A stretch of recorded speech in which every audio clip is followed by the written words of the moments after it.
Across all time I see you turning the tides. And do you see now our time, our turn? We can still fight like the wind and fire. And wonder no more that now is the only time your heart is mine. Light has fallen, darkness grows, and yes, we fight for our destiny and fate. New days smiling for the past and future. Break those chains, lead the way, fight with me. And when you wake up, open your eyes, raising up your fists and smashing through time walls. Before the rift splinters again, we are rebels till the end. Rise up, open your mind, hold on to your powers, no one can stop us. We are rivals again until the end of time.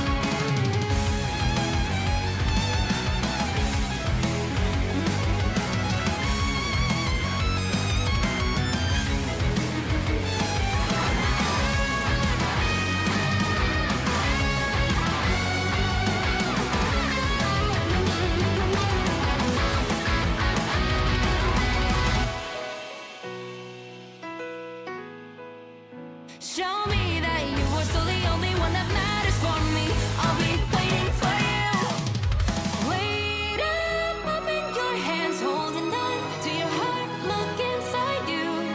Can you feel it? The sparks in you. Add it up, unleash it up. Wake up, open your eyes, raising up your fists and smashing through time walls. Before the rift splinters yet again, we are rivals till the end. And rise up, open your mind, hold on to your powers, no one can stop us. We are rivals till the end of time.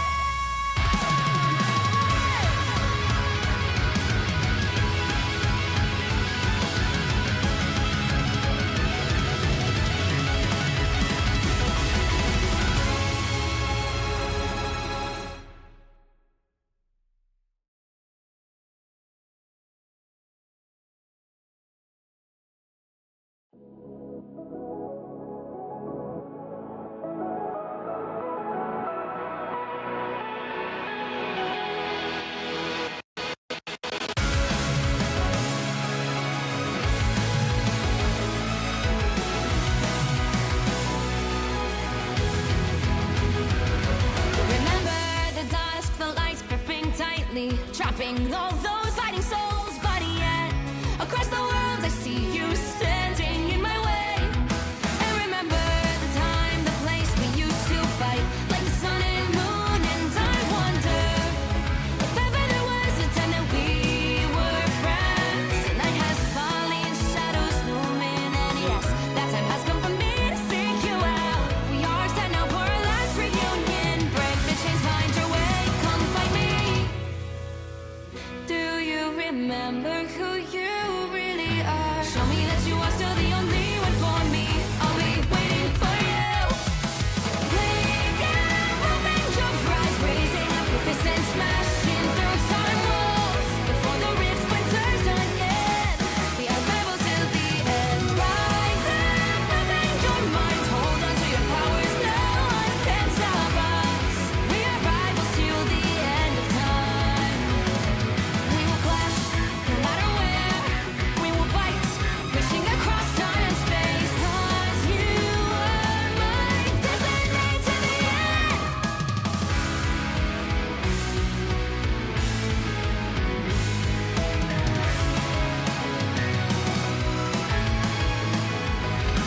Do you see the dawn, the flames burning brightly, shining on those memories? And yes, across all time I see you turning the tides.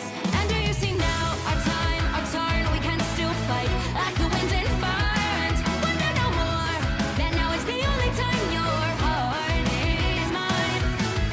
Light has fallen, darkness grows, and yes, we fight for our destiny and fate. New days smiling for the past and future. Break those chains, lead the way, fight with me. And when you wake up, open your eyes, raising up your fists and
Welcome in Europe. How are we all feeling? Spartan Tano here to bring some more of this menace Rivals League. We've got Mau on the mic with me. How are you doing today, buddy?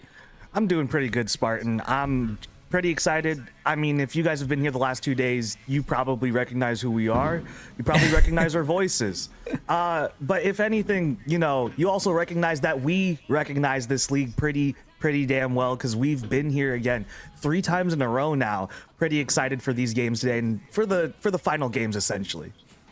Yeah, this is going to be exciting, buddy. We've seen electric action going on in this league so far. Let's have a nosy at the current standings, because, of course, we're kicking off week 4 here. So these were the results of yesterday's game, the week 2 games. And Blazing Bloom still sitting atop of that record there with no concerns. They have 12 points. They are running away with this. Get Lost looking to see if they can try and catch up moving into these games. Get Lost with only 3 points behind. It is very much possible if they happen to go 2-0 and Blazing Bloom by you know, God forbid, they happen to finally break their streak. That, as we've been talking about, you know, throughout the week 3, Blazing Bloom was undefeated, goes into day 1, stays undefeated, and we realize they might be the real deal top standing up here in this league. And you know, story still stands. We want to see that streak broken, but at the same time, we wouldn't be surprised and we would be very happy if they could keep that streak going all the way to the end here. One thing's for sure, buddy, Crystal Grove currently sitting at the bottom of the league, but they do have some games coming up. They broke their losing streak yesterday. They managed to find themselves a win. Today, they're looking to repeat the same, and if they do, they will at least get themselves a couple of positions. Looking at who they're going up against today, they're taking on none other than Menace for this first game. Now, Menace is a pretty good team in this league. Menace has had some pretty good showings, and really even showings with pretty much, I guess, everybody else so far that they've played against. They are currently sitting, I believe it's 2-2 on win losses alone. They have a draw or 2 in there, I'm pretty sure, but they're not gonna just fall over very clearly. They will split their games very clearly. So Lane Crystal Grove has a matchup for them, again, one that's proven to at least stand with every other team in this league so far. But Crystal Grove themselves yesterday showing that they can stand up and put some points of their own. It's going to be pretty interesting. I want to see Crystal Grove fight this out. Crystal Grove is definitely some of the underdogs here, just looking at the records. Yeah, I mean, Camas yesterday, very much a lot of fun to watch them bringing out the final judgments and cooking on the duel list, buddy, as Crystal Grove finally get their first win. So Menace are currently 2-2-2. They've won 2, drawn 2, lost 2, so they are the team that goes for everything here in this league. Crystal Grove are coming off a decent win yesterday. So we talk about momentum all the time here in Marvel Rivals, or in esports in general, don't we, Mau? And the thing is, momentum is everything. They've got some of that off the back of yesterday.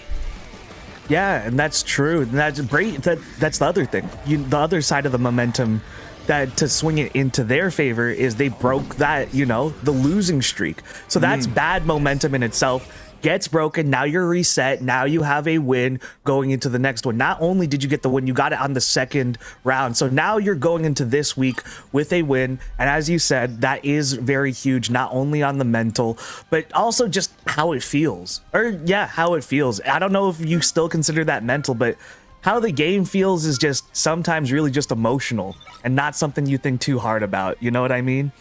I really, really do, buddy. We're going on into this first game here. It's Menace taking on Crystal Grove, and it is going to be Crystal Grove that bans out the Venom straight out of the gate. I don't think we're going to see a Venom anytime soon, but Menace, they were watching yesterday, buddy. They know they cannot allow this bookie to be let loose. Absolutely. After seeing what Crystal Grove, or not even just Crystal Grove, but everybody was doing yesterday on Bucky, and how literally every single game featuring a Bucky or Bucky mirror ended with basically Kraken Impact diff. Both Buckies could have Kraken Impact, but really it was just whose Kraken Impact could execute somebody first. After that, it would just snowball all the way down, and then Bucky would just keep just playing really hot, getting the Kraken Impact again, and then it feels like there was no downtime. It was very frantic. If anything, this should slow down the games a little more today. I don't know. There's a lot of options to still keep that up-tempo, high-octane, ult almost all the time and reset it type feeling that you get from Bucky. Another interesting one, though, is going to be Hela. Off the bat, so we're already seeing Hela come out. Well, I'm not gonna say interesting. I'm not too surprised actually seeing Hela out. Take away that Namor Hela. We've talked about it all the time, or so far a lot, and again, it's actually also surprising we haven't seen too much of that, but we are seeing the bans for it. Yeah, and we've also seen a Protect for Lunar Snow here. Bans yesterday were taking the Lunar Snow out of the fight, so that is a rather interesting adjustment by Crystal Grove. But what is so intriguing here is that Menace know what PC Sacred can do on the Psylocke, but they still want to run it back themselves and have protected the Psylocke. That could be a downfall. We saw PC Sacred yesterday getting plenty of Hepta and Scepter kills out, utilizing that Dance of the Butterflies, buddy. So that is a risky move. No, yeah. I mean, I do want to say Menace was flashing that, the four Psylocks right there. Obviously, you know, just a little jest, but, and then they're kind of juking me out too. Tupac flashing the lock-in for a second, giving it to Aslo right after. So, you know, just moving around a little bit, it seems as if a lot of players in this league can actually just play a second role really well, and really well to the point that their team can trust them. I believe it was Menace yesterday who saw Maz20 or Hex switch over to Jeff in the middle of the game. So again, they were juking me out there. Just got to give some props to the players out here.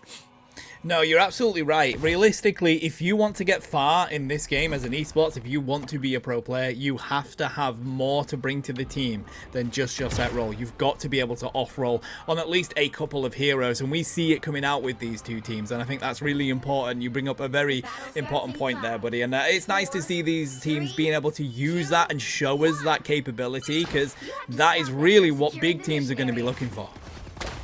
That is absolutely right. You know, what's it called?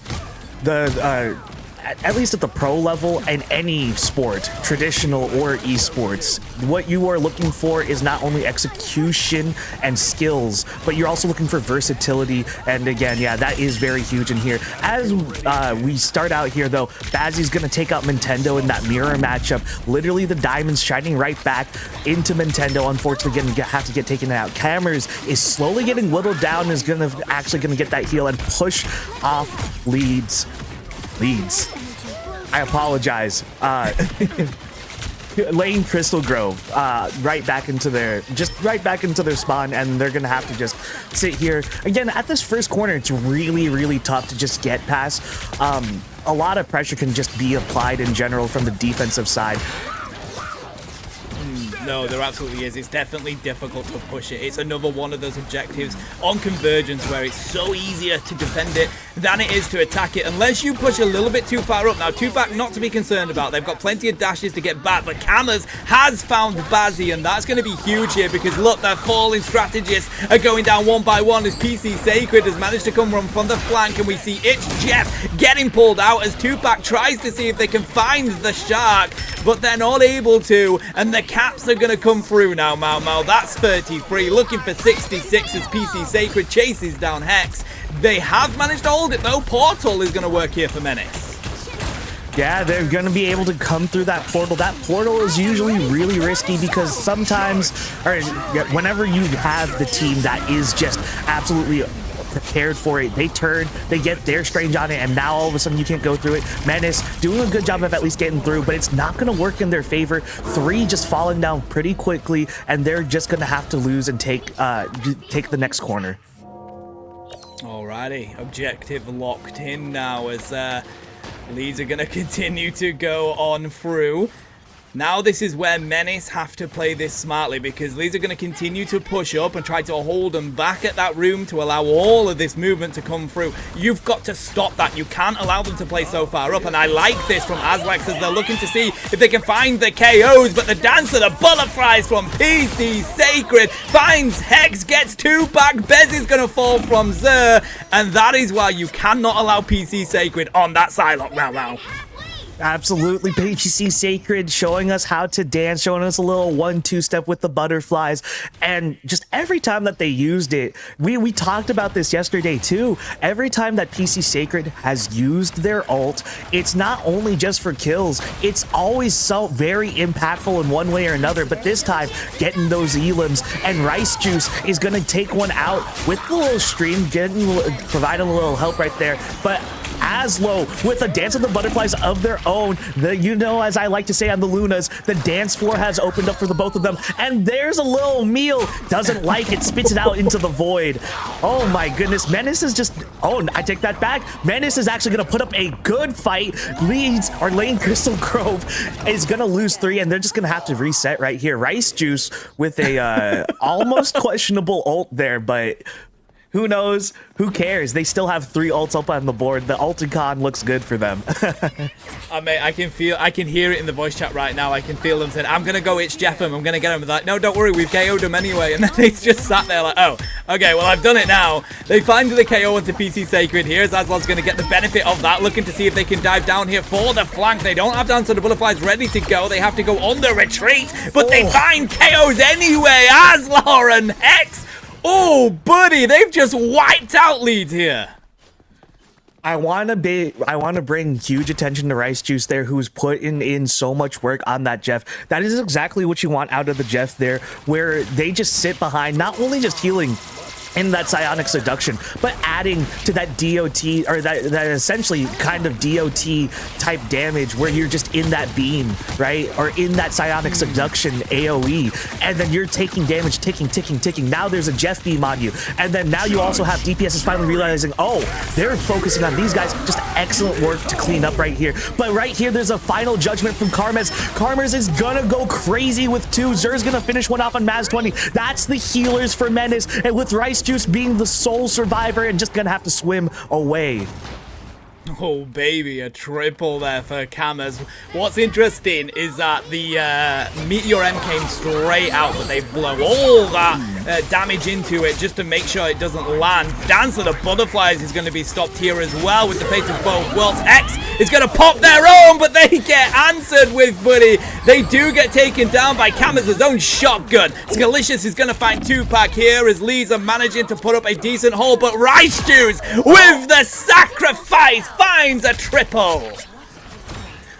Some would argue whether or not that sacrifice is generally more or necessary at this point, but seeing as the fight plays out, it works in their favor. And on top of that, you have to take into account PC Sacred on the Psylocke. If you spit it out, there is a very slight possibility you get the flick and then a shift, and then all of a sudden your ult has been for naught, especially on that DPS who can just come back and one-shot you. I guess by all means, I like that call, and I do love me a good a little Jeff jump off.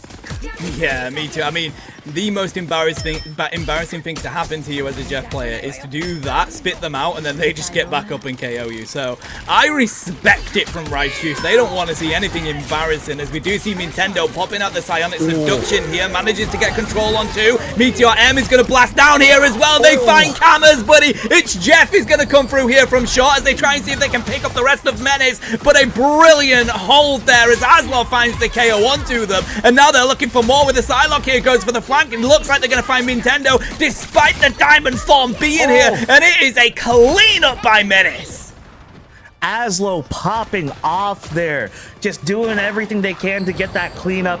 My goodness, just the team came along together so well. I do also want to add one of the biggest differences was the capitalization on each team to Psionic Seduction. Yeah, that was huge, buddy. What a way to respond, though. Any time that Menace were on the back foot, they had a really important ultimate to be used to protect them. If it was either Aslo going in with that Dance of the Butterflies and then finding some great picks off the back of it onto the back line. Tupac with the final judgment. You see Rice Juice with some risky It's Jeff plays. One of them worked, one of them was not needed, but it's the fact that they're ready to use it at that time to make sure that they get that win. I like it. It's a lot of commitment, and by all means, commitment also means if you make a mistake, you have to commit to the fact that you lost. Not only do you commit to winning right there, you also have to commit to the big risk of losing right there. And by all means, it works out in their favor pretty much every time they've taken the risk, and or just something that seems like a huge commitment. And to that effect, I do want to add how, again, the Psionic Seduction responses were just huge on Menace's part, because it felt more on Lane Crystal Grove's side that Psionic Seductions were more of a response themselves, as opposed to using the Psionic Seduction to flip the fight truly and actually engage as the aggressor in the fight. Speaking of which, being an aggressor in the fight, the Menace is going to be right here on attack, and they're going to be looking to try to push in right here. A rotation onto the Storm here from Hex. If they get an Omega Hurricane, but oh, that is brutal. PC Sacred has found Maz 20 in an instant as they look to take down Magneto as well. Tupac is sent spinning, but Zer's going to find the KO. Nintendo, this is a team effort from Crystal Grove, and they push them all the way back. Very quick picks on the side of Lane Crystal Grove. PC Sacred coming in huge right there with the big flank and just bursting Maz 20, basically not giving Maz 20 any time to realize what happened to them. Now Tupac is in the front line. They've got the healing coming through from the strategist, but there's so much damage coming their way. Has to use the bulwark here to keep themselves healthy. Looking to approach in again. Emma Stone drops down that crystal, looks for a KO. They're not going to find it. Look at the healing. Down and up we go. It's like a roller coaster, buddy. It's Jeff is going to be popped out here as Short goes straight onto the objective and looks to see if he can get a couple of people in this as Bazzi gets taken down. They do manage to find him, but they get KO'd. Rice Juice is the better Jeff in that moment as they find the KO. Aslor now pushing onto the pad. Got the Dance to the Butterflies, which is going to take out the final judgment, but Hex takes Cameras. Menace are going to be able to get a cap. Aslo right now is on one, just finishing so many kills, and PC Sacred by no means is falling over. They are trying everything they can. It feels like a battle of the Psylocks currently, but as I say that, PC Sacred is going to get taken out, coming through that portal almost immediately, as well as Zare. So that's already 2 people down, and who knows if this portal is actually going to amount to too much besides maybe just delaying the inevitable, as Final Judgment from Hex is out and about, just trying to shred, and does get 1, does get 2, does get 3, and that's 4 from Tupac. Just gonna go finish that Jeff off in the corner, and PC Sacred says, I have to just reset. I'm not gonna give them the satisfaction. Yeah, that was the last ult that they wanted to see coming at them as they push, try and defend that with the portal. And it's Hex, by the way, that comes out onto it. This is what we like to see. You've got the rotations from different roles. Right now, Menace is going to continue to push up onto this doorway and see if they can hold them here. Look at where that cat is, buddy. They have to just get it there. If they can get these picks like Aslor just did, looking for them on the Punisher as well. But Magneto keeps them up. Dance of the Butterflies doesn't find anyone. In fact, yes, it does. Rice Shoots, but Tupac is going to find them, and in response, there's another coming their way as they find the double, looking for the triple, and they find it. My goodness, Aslo, you are on one right now. I cannot repeat it. I cannot restate it. I don't know how many other ways I can say the same thing. Aslo's just going crazy. Aslo's going insane. There's just so much value right now. We like to talk about value in this game as well as momentum, and there's just so much value right now in that Psylocke. Not saying that there wasn't on either side, but this specific Aslo Psylocke right here, insane value for Menace right now. But they're just gonna have to reset really quickly. Very good, just little stop right there, a little scuffle that just is going to reset this momentum right here. Yeah, I mean, you need that as well because they've got 2 minutes 45 on the clock to push it a small distance. And all they're going to do on the side of Menace is get these damaging ultimates ready to roll. Final Judgment has come out in response with Cameras there. They do get a lot of damage thrown onto them. Not finding a pick just yet because Jeff did go down. There they go. They find Hex. Rice Juice has gone as well. But Bazzi finds Cameras and now they have the advantage with the DPS ult. We do see It's Jeff getting ready to come through. Not able to find anyone. Yes, they do. There's two on the side of Crystal Grove, but that's not going to be enough here, buddy, as the Dance of Battleflies is going to come out. And, buddy, I think we now know why they weren't concerned about that Psylocke ban. No, I think we understand why as well they weren't concerned at all. They are, my goodness, Menace was just a menace, true to their name on that round. There was, by all means, that first round leads. I keep saying leads. It's just right there on my screen. Crystal Grove was definitely showing signs of life there, but Menace at the end of the day, they figured out how they like to play, and then they adjusted it to the offensive side, and then they said, you know what? I think Aslow's our answer to this one. And they let him go. I mean, fair play. That was some smart play from Aslo because, you know, they were getting so many flanks on. I mean, PC Sacred was doing their thing as well, to be fair. It's not like they weren't managing. They've got 12 final hits here, but 24 final hits is a standout performance for your team there that was doing decently well, to be fair. Rice Juice, they missed a couple of those It's Jeffs. Maz 20 got picked very quickly, but they did have a way to respond. Tupac, especially keeping Aslo with those shields as well. That was a good team effort from Menace. And I do also want to give one more shout out to the one unnamed, or to the one teammate you didn't mention on Menace, Bazzi, with the psionic seductions. I was mentioning those in the first round, most especially because Bazzi was setting up a lot of, again, flipping the momentum, was really setting the tone and setting the pace right there really well. So just again, overall, really good effort from the entire team, but standout performance right there from Aslo. So, adjustments needed possibly here as we get ready to go on into the next game. It is currently one game over to the side of Menace. Now, Crystal Grove, they managed to break their losing streak, buddy, but they are looking for one more, especially if they want to get further up this league board. Now, in terms of adjustments, do you happen to try to take away more dives? Because Aslo and PC Sacred are really good on it, but clearly the problem child was Aslo in that last round. So do you try to take that away from Aslo? Do we see another one of these interesting target ban phases?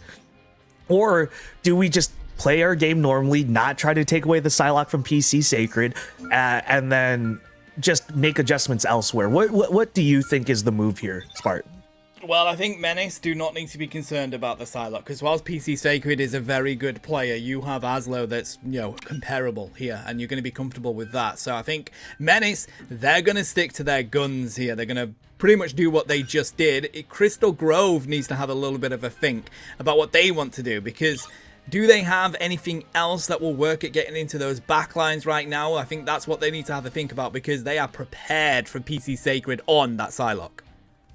No, absolutely. And I do want to say it felt almost as if Cameras was contained in that second round, because in the first round of that last match, Cameras did have a couple pop-offs there, a couple doubles and triples, I feel as though. But so there definitely also has to be a way to definitely involve Cameras more into that offense, or at least set Cameras up more to also help contribute to PC Sacred's picks off in the side, off in that backline. Most especially, again, we were seeing PC Sacred pick off either Maz 20, heck, even sometimes Rice Juice, and then maybe even trying to go for a second or third right there in the backline. That is already devastating, and it's just unfortunate that Crystal Grove couldn't capitalize on that. But also, again, big ups to Tupac, especially on those Magneto shields. Those were huge in that backline, especially after the first healer goes down.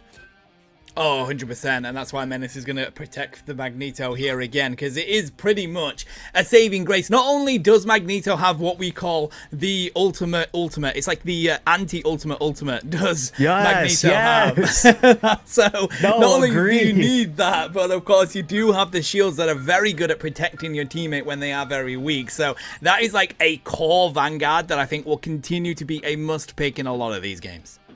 No, absolutely. And we have talked about how, well, the other thing about Magneto is how just unwieldy it feels to aim the meteor, if anything.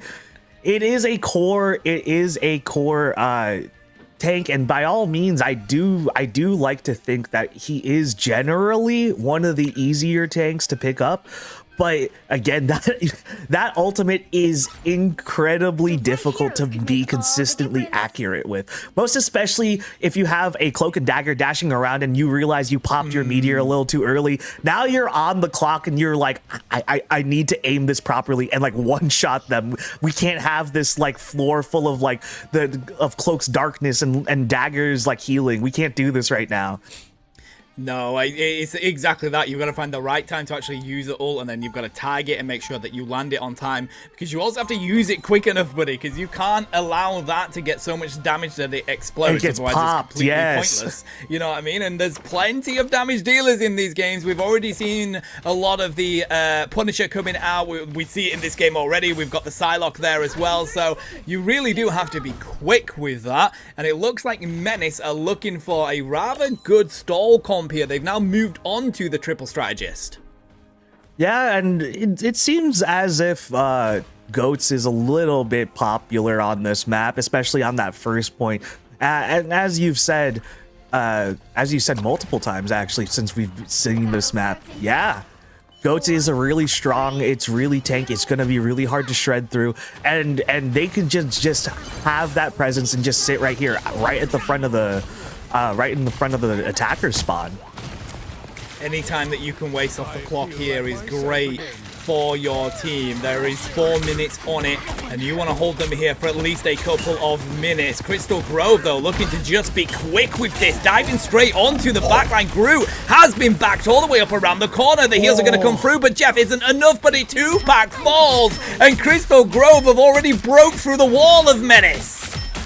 Unsure if Tupac just miscalculated that and thought that he would get the kill, or if that really was just all that he had left to do there is just to fight for his life. But Menace, that is a telltale sign of what's happening to Menace right now, slowly whittling down and fighting for their lives on this side little corridor. Angela trying to just hold the space, really, not even trying to use the movement just yet. Finally coming out and then not going to get the skewer. Again, he's just whittling down, and Tupac goes down quickly again. Groot just getting shredded through right now. Absolutely no armor or shields on that character, and it's going to be a little tough. Really easy to just squeeze through as long as you have that consistent DPS, as we were seeing from cameras earlier. And PC Sacred on the corridor right here, just going to help out as Skillicious finishes off for them. I love that play by Camus. It's Jeff came out, they throw down their turret so they can't be pulled out of it and go on into that old buddy. Brilliant play by them. Now we're going to see a good response from Short here, looking to see if they can find people. They do. They've got a couple here as they look to see if they can try and get them off the mat. They are being chased down for it, though. Do they get them? No, they don't. That's such a shame. PC Sacred finds Aslor. Hex was pulled back on in, though, and it is going to be a final judgment that comes out here, looking to see if they can find the KOs. Crystal Grove have managed to hit the point, so all of this from Menace is completely not needed. Absolutely not necessary right now, but Rice Juice providing some necessary damage to at least give them some time to regroup, gather, and think about their next move, because holding this corner is just going to end up being way riskier than it has to be. You could pull back just a little bit more, especially without a DPS out right now. You no longer have necessarily the same presence as you did on that first point. You still do have the corners and whatnot to play and abuse with, but as we're seeing right here, it's just a struggle right now for Menace. Even Aslo switching over to the Psylocke just get immediately taken out as soon as that fight starts, and just so many things going on. Psionic Seduction from Nintendo, just so many things going on right there, but all in way of Crystal Grove. Thing is, you'd think they'd be happy that they pulled a couple of ultimates out of Crystal Grove there, but looking at the charge here, I don't think Crystal Grove are going to be concerned. Yeah, they're not going to have the new Lunaso for a little bit, but Strategist ultimates charge up plenty quick anyway with all this damage coming their way, and they do now have Cameras ready to go, but Hex shuts that one down straight away here as they try and hold them around this corner. Not yet ready with their own final judgment, but they do have Psionic Seduction ready. Eye of Agamotto only finds Hex in the backline, buddy, and that's going to be enough for them to find the KO anyway. Crystal Grove now are going to have to go on the retreat because Psionic Seduction is going to say good night to the whole team. Another good Psionic Seduction from Bazzi right there. Just really starting and providing the final bits of damage right there. Also the CC, the two of Crystal Grove's players just had to get caught in that, just to leads to a domino effect. The rest of the team no longer has healing, etc., etc. As we see right here, a dance of the butterflies, though, coming out from Aslo. Aslo not going to get anything from that, but here's a nice little Jeff ult. Jeff takes a big chomp out of that meteor and has to eat it as he gets sent back to the spawn room. Oh my goodness, what a good hold right now by Menace. This might be a little cleanup, and it looks like they're just going to have to force them all the way back, not going to get any more picks.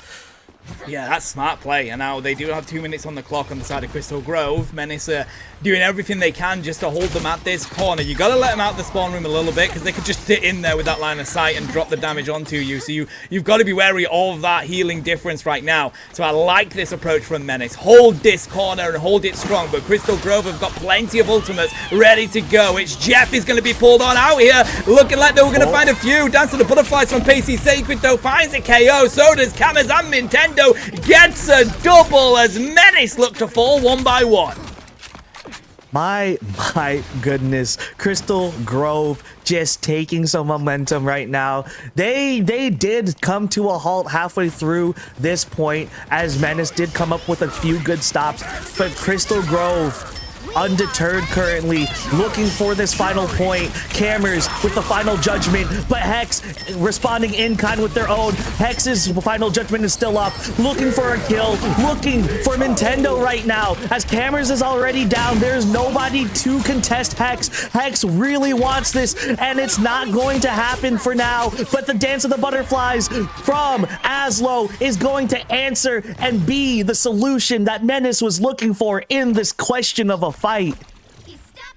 Alrighty, they didn't manage to get the cap. Now we're at 45 seconds on the clock and holding strong again for Menace as they get them right at the corner here. Aslo's trying to drop some damage, see if he can pull out a couple of ults. They've only got two right now on the side of Menace, the one ready on the side of Crystal Grove. Let's wait for them to come on in and dive onto them is the approach that Menace are looking to do. Crystal Grove trying to go for the flank here. Look at this though, prepared for it, and they're going to get one, two, looking for the second here. Doesn't find Jeff, but they do take out Cameras though. Psionic Seduction didn't get anything out of it on the side of Bazzi, unfortunately, because of that hold. Here's the It's Jeff coming through as they get prepared. We're currently under 10 seconds right now, Mau Mau. Meteor M ready to roll, misses it on the Jeff as Aslo falls. They will take down Zer though, and it looks like that might be enough as overtime is just being stalled out.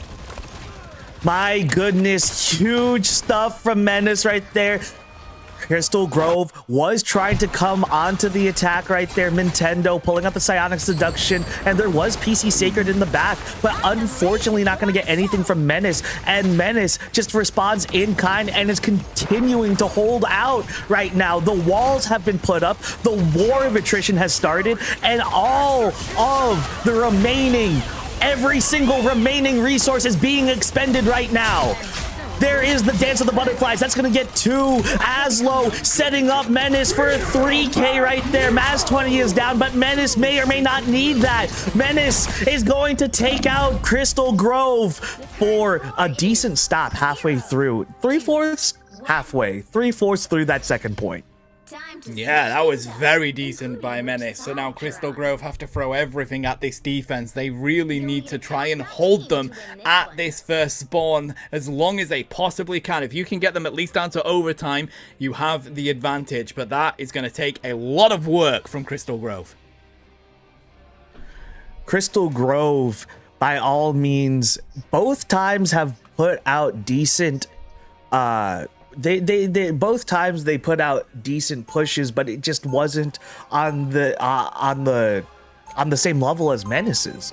It's just by all means, it comes down to just getting those extra stops that Menace happened to get and being more consistent on it. Lane Crystal Grove is going to have to figure something out, and it looks like they're not going to go the GOATS approach that we see so often on this map over here on Asgard, but they are just going to stick to their guns as per usual. If anything, if we've learned anything from yesterday, it's that Lane Crystal Grove will not only stick to their guns, but they can win with it. So I am not too opposed to the lack of adjustments right here, but definitely there has to be an adjustment in terms of the approach of each of these characters if they're not going to switch the characters itself.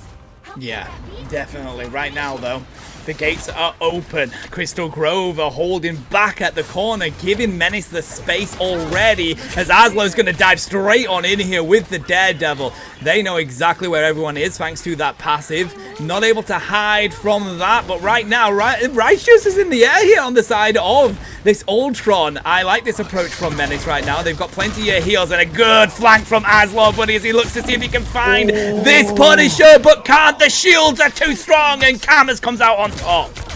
Unfortunate for Aslow, an amazing combo to start off, but doesn't get the courageous cross right there to connect on the Jeff, and is just going to have to fall first for Menace, and the two tanks for Menace also fall shortly after. Lane Crystal Grove just responding so quickly to both threats, and if anything, they responded so quickly to Aslow, if anything, that they were just able to almost just automatically say nope to both Tupac and Bazzi there. And you know, Menace just gonna keep trying to find a way out of this. They're also sticking to a rather regular comp as well with the double DPS 222, but they are not on defense, so you know, not as necessary for the tankiness, because you know what? There goes Hex right now on a triple off the Dance of the Butterflies. Just nobody there to contest him, as Menace was in the back line pulling all that attention away, and Hex just slips away into the corner for a second, out of sight, out of mind, and Lane Crystal Grove lets that lapse of judgment take them out. Yeah, it honestly felt like not a quick enough response from the Vanguards there. I mean, Tupac and Bazzi had them right in their face. Right now, though, we do see a good response with the It's Jeff. Short's going to pull it on out. We've got the Rage of Ultron coming through as well. PC Sacred has been fine, so has Short. We're going to see a final judgment raining down as Camus is looking for more here. Manages to find the double. Can't find the triple as Tupac gets the KO. More spit in action here as Aslow looks to see if they can throw people off the field. Doesn't find it, but the cap comes through for Menace. Menace, slow march forward. Not the first push wasn't successful, but right after, it's just been fight after fight after fight, and they have come out on top each and every time right now. Now they're going to look to keep this pressure up on that tunnel. Everybody loves coming through that tunnel and going through the sideway over onto the stairs up to the top right there. As you see, I believe that's going to be PC Sacred up there. That's the other pathway that most people will go through, and you know, the tunnel's usually just not that safe. It is a good I guess just sight line, but it's definitely not one that you want to go through. But one place that you didn't want to go through is into the back line with this Dance of the Butterflies. But what you do also want is a kill or two, which is what PC Sacred's not gonna get, but Hex is gonna get two, actually three, two with the Dance of the Butterflies, two of their own without it. They can just get every kill they want. Oh, how the tables turn, buddy, right now as Menace used the Dance of the Butterflies to get the cap, to get the win. It was looking like PC Sacred was going to get a couple of KOs, but unfortunately the response from Mantis was too quick, and that is going to be Menace taking this, not only game, but entire set with a 2-0 record. Yeah, just unfortunate that I held my breath almost there for a second when I saw PC Sacred come up on the back, and you know, quick behind the scenes as a caster, my mind already had a call ready for when if PC Sacred was going to get the play there, and then you see just slowly but surely there's just so much healing going out in the front, so much just meshing together from Menace, and to be able to just spread that damage out, even as PC Sacred was trying to get the ult circle out to just literally get only the 2 healers in the back. There's just too much going on, and you just start to realize, oh no, this is not going to turn out well. And again, just really unfortunate turn of events right there for him. But it was a good position. It was a good position. Can you really blame him? No, you can't. It makes sense to go for the dive, but if you can find the pick, it's just a shame that the response from Mats20 was instant. As soon as they heard that cry for their ultimate coming out, they responded with their own soul resurgence, and then unfortunately, too much healing for you to find those picks. But that is set 1. We have another set to bring you. Let's have a nosy at the lineups of the teams that we are about to see. First up is Fragging Friends. We've got Tarzan, we've got Biz, 200 milligram or machine guns, I'll let you choose. Guardian, Rolo, and Evio lights here on the Jeff. Now, Fragging Friends is showing up with, I believe that is 2 different players than what we, as the casters, are used to seeing.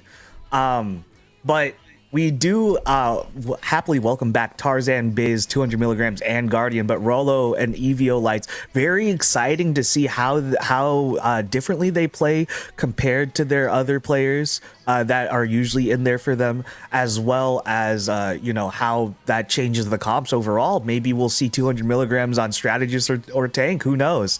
But on the other side over there for Blazing Bloom, we are looking at Alpha Phoenix, Maxi Prepus, Wazix, Aeratox, Co-Star, and Roxmane running the same lineup and same roster as they did yesterday. So this is going to be, in a sense, more of the same and more of what we've already expected from Blazing Bloom. Blazing Bloom, we are pretty familiar with how they play. They have a plethora of just comps that they can go.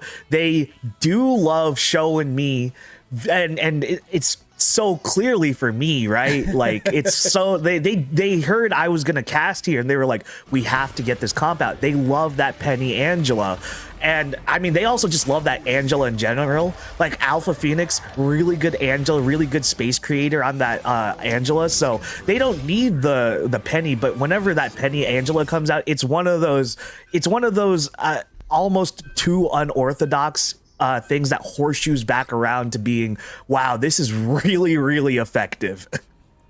Yeah, no, it honestly is. I cannot wait to see it either. I hope they go for it again. I mean, right now we're on symbiotic surface with convergence, so we don't. They usually like to bring it out, don't they, on the Spider Islands? Nevertheless, though, we still see plenty of alpha on that Angela. So looking at the picks and bans, Venom continues to be the ban here for Frag Friends, and Jeff is going to be the first protect.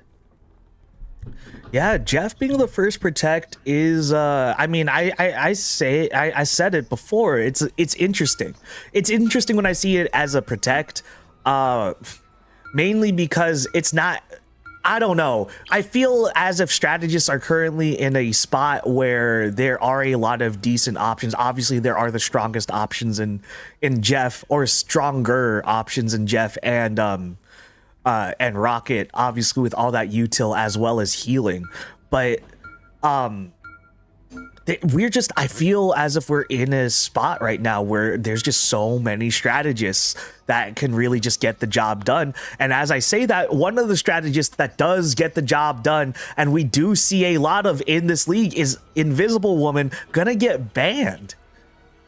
I mean, we've seen how important that Invisible Woman has been for this league so far, but in the past couple of days, it has been seeing more bans. I like the approach. I think it's such a strong strategist that you need to force your opponents onto a different approach. I mean, you already know they've protected Jeff. They're going to go for that anyway. You have the Bookie. One of the best ultimates to stop that Bookie is the Invisible Woman. So I like the ban on the side of Blazing Bloom.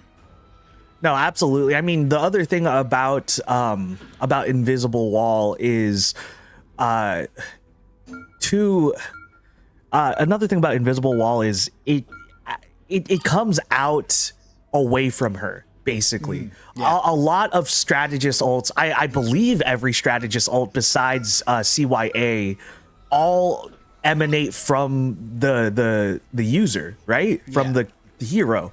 So that's something that's huge. CYA and Invisible Woman is such a strong combo because of that, because the healers don't have to necessarily be next to you in order to make the most of their ult, but as well as they can also just throw it down on top of them, right? It's one extra option, but it's one extra option that really makes a difference in all those team fights. And speaking of Rocket, they are going to keep Rocket on the other side, so we are at least seeing a CYA going to be out and about and available, not only just for some shields but for that damage boost as well. Yeah, I mean, Blazing Bloom will be happy with that. Co-Star plays plenty of Rocket in these games, so they don't have to use a Protect on it. I do find the Phoenix an interesting Protect. I know Blazing Bloom like to bring that out, so cannot wait to see that end song Inferno. Right now, though, they are going for rather damaging and AoE damage. The splash damage with Wazix here on the Squirrel Girl is an interesting one. Builds up the ultimate quickly, Mau Mau, and that could be very useful for pushing this objective. Now, for what is Aerotox gonna go? I'm sorry. I was just staring at Aerotox the entire time. What are we actually gonna see? It's gonna be the Phoenix. Actually, yeah, we have seen Aerotox on that Phoenix a couple times. If anything, I believe Aerotox was one of the players that I questioned yesterday. They love the Phoenix, and it is just questionable as to why they would prefer the. There goes Prilist with a huge portal. Oh, no. My goodness, I didn't see the HUD go up. You know, we usually get a little flash from the observers that the HUD's going up, but no. That just came out of nowhere, even for me. And Prillis, wait a minute, how did that one come through? Aerotox, what's going on, man? Well, 5K for Prillis. It was gonna be originally just a 4K, but there goes a 5K for Prillis immediately to start off this match. But guess what? Funny enough, we're already back into the action, onto the second quote-unquote team fight after that just candy steal. He just went into the candy shop, grabbed everything, and said, "That's mine now," as he opens that portal. But also you have to keep in mind, Prillis now no longer has that portal to rotate back into the spot, or back into the point. So if should fragging friends fall right now all together, this is going to be huge for them. But with those fragging kills, Prillis does get an Eye of Agamotto, and it's just going to delay a little bit, but they are putting up a good fight right now. The fragging friends have lost 2 throughout this entire fight, but they are holding on relatively well right now. They are backed up all the way to their point, but they have not even given up 1/3 of any 1/3 of progress just yet. Roxanne is trying to do some more with the Jeff. Rock's main just gonna eat one, but it's gonna get taken out immediately by Prillis. Prillis is almost everywhere right now. It feels like that portal not only opened the portal to their deaths, but opened a portal to a new Prillis that we haven't seen before, because what is going on right now? Bro, man just put this entire game on the back of his shoulders and locked the frick in. That is incredible. It felt like fragging friends were going to lose a little bit of that as the connections were coming through on the side of Aratox, but still they hold strong, and Prillis manages to find the picks with the Dark Magic. Right now, Guardian trying to see if they can just get around this back line here. They don't find it, so they're going to back on up to the point. Wazix is going to throw on out here, and they're going to go with the Heathen's Retribution as Alpha Land looks to see if they can rain down the damage. They found 1 KO so far, finding the Jeff as well. Kraken Impact trying to come through. There's an Eye of Agonito, and also the Meteor M comes out from Maxi. It's a back and forth right now, but Blazing Bloom have managed to find the caps with that guy, the Galactic Legend. You cannot defend the point, you get KO'd, and Blazing Bloom find it with a couple of minutes left.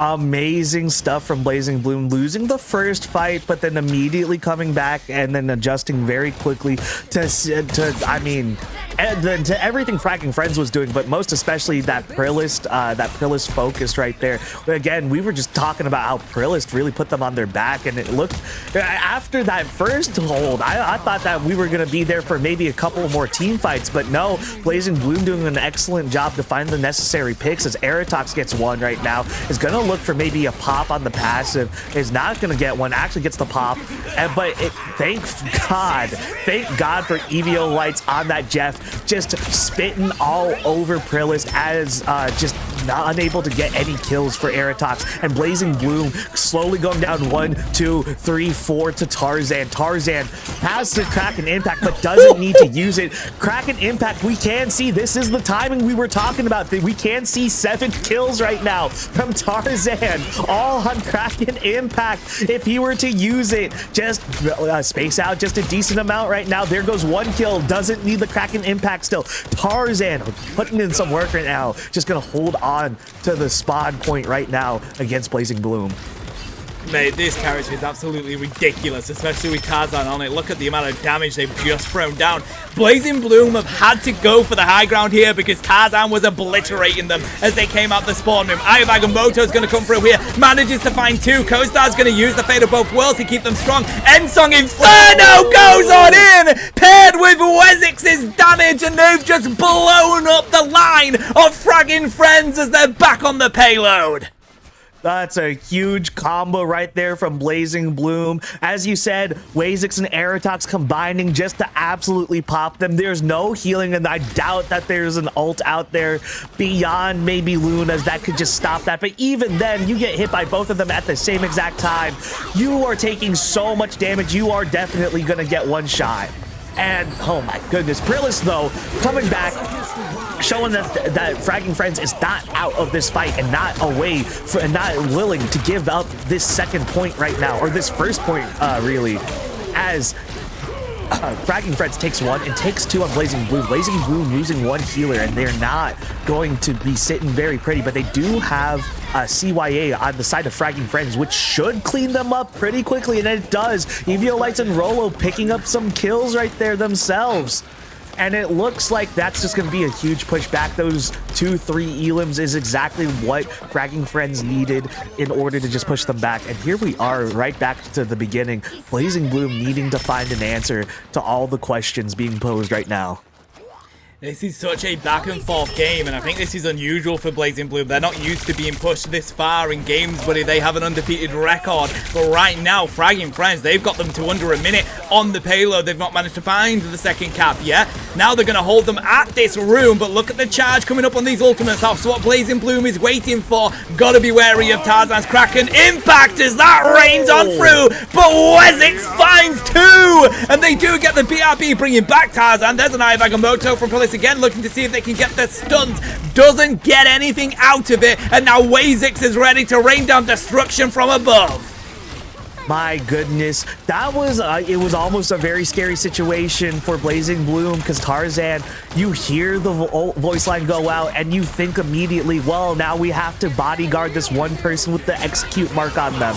But thankfully for them, Wazix was there to answer, and Wazix just missing their own Kraken Impact, but that's okay. They're going to find a couple elims right there. Aerotox finding one on Tarzan. Tarzan out of commission right now. Blazing Bloom, as you said, we are not used to seeing them be pushed to the brink right here. Especially, I doubt we've ever seen an overtime from them. And if anything, if we've seen an overtime from Blazing Bloom, they usually find not as much trouble as Fragging Friends is giving them right now.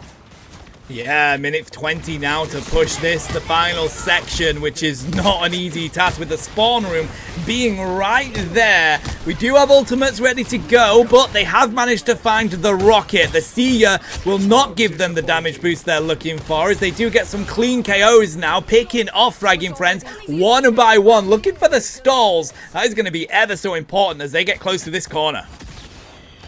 Absolutely. And I feel as if the closer you get, though, the easier it is, but also at the same time, a little bit harder it is, because once you get past the right turn and go into the left turn right into the end, that's practically over, and it's a little too far from spawn.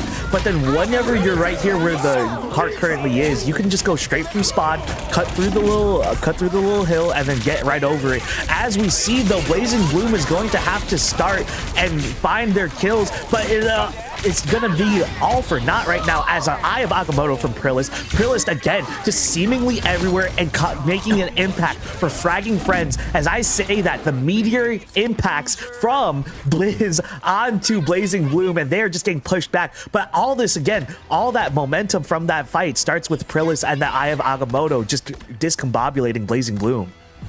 We do see a shake on to the portal, but still not enough time. They'd managed to really hold up strong, did fragging friends. So now they are on the attack. Blazing Bloom are not used to being on this kind of retreat, buddy. So let's see if they can put in a huge defense here. Maybe we'll see a little bit of that penny action. Well, they are definitely flashing it for me, Maxi probably watches the VODs, and Maxi probably watches the streams and hears me talk about this penny so much. This is definitely why I see Maxi on it. And it's gonna be a little interesting though. Alpha not going the Angela that we usually see, unless that might just be a little maybe first push feel right now that they're going for, but or first hold feel that they're going for. But I feel as if Alpha Phoenix's Angela is good enough to still stand even on a map like this. Yeah, I mean, there's my apologies. Nah, it's all good, buddy. I was just responding that there's plenty of areas for Angela to actually pick people up and throw them off the map. So, you know, especially on this first area. So it definitely very valuable, especially as defense. We know how Alpha likes to play that Angela in the defense. They do exactly that on Spider Islands. The cliff that's next to the spawn room, they try and pick you up as you come out and throw you off it. So they could do that very thing here. But it looks like they're going to stick with the Strange and try and get their own portal KOs. But fragging friends, nah, they were ready for it.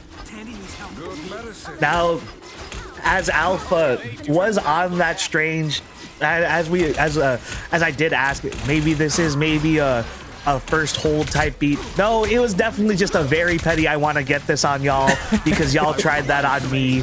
That was definitely the line of thinking. And Alpha, I respect it, but man, go back on that Angela right now. I need to see you on that Angela. This Maxi can get these mind kills by themselves, but you're gonna be the one that can help confirm it way faster. And right now, this war of attrition is going in the way of fragging friends as Guardian finally whittles down one, but Alpha Phoenix is gonna just be right back. Backseat Prepus though is gonna take out Biz, and Biz slowly going down. But then there's not going to be another kill right now as Evio lights ults and thankfully saves fragging friends from total obliteration right now over the CYA, but the CYA is going to persist a little bit longer. Wazix takes one, has Kraken Impact, takes two, another Kraken Impact, and what is it? Again, but that is going to miss and just be used mainly for the movement just to provide that pressure on Biz as they have to go back. Yet again, we see the power of a Kraken Impact being a complete team fight changer of an ult. But I gotta say, I feel like they weren't strong enough on that defense there, putting the penny into that corner, because they just let fragging friends get onto the objective and then they were getting shot from two different directions. You can't allow that to happen if you're going to try and do that stalwart hold that they were trying to do. No, absolutely. I mean, especially if you also have that penny in such a corner where it doesn't really contest too much of the immediate front line that's going to be pushing in. You got to have some sort of pressure elsewhere, but it looks like this is a really questionable. They're like trying to bait them into the webs, but everybody's played against Penny. You know, you just don't walk around it. So it really confusing to me as to what Blazing Bloom was doing by just sitting all in that one room. That's it. You can't have your entire team in there because the same thing just happened. I mean, they've managed to at least hold them here with a perfect Wazik crusher coming through from this Bucky. And Maxi's actually going to find the double KO there. But that's what you got to be careful of. I like the approach of putting the spider nest in here, build it all up, but you've got to have your team out and about trying to lure them into the traps. And that's why the Angelo works so well in that situation. No, absolutely. And I mean, by all means, as much as we are lightly, I'm not going to say we're dogging on the comp or the way they're playing the comp right now and the positioning, but we are questioning it definitely right now. As questionable as it is, it's working for Blazing Bloom.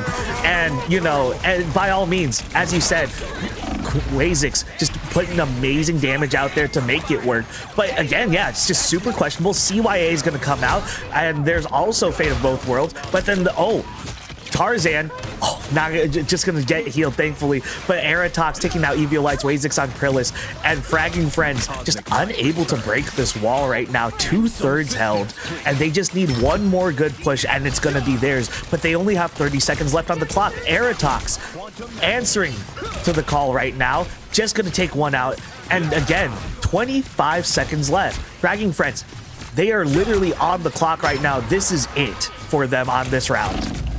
Portal's going to come through here as Alpha tries to get the team ready to go on in. This is an interesting strategy. Prilist has managed to get the team through onto the objective, but straight into the penny mines as Maxi pops off with the spider sweeper. I mean, look.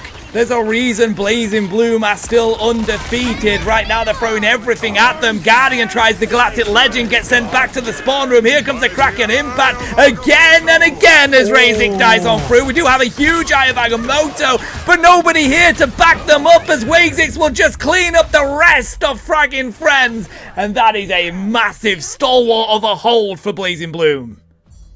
Now, Blazing Bloom, we were a little concerned because usually on that final point right there on Clintar, you would like to get past, as I said, you would like to get past the right turn into the left turn for the final straight at the least, and consider that, you know, a full push.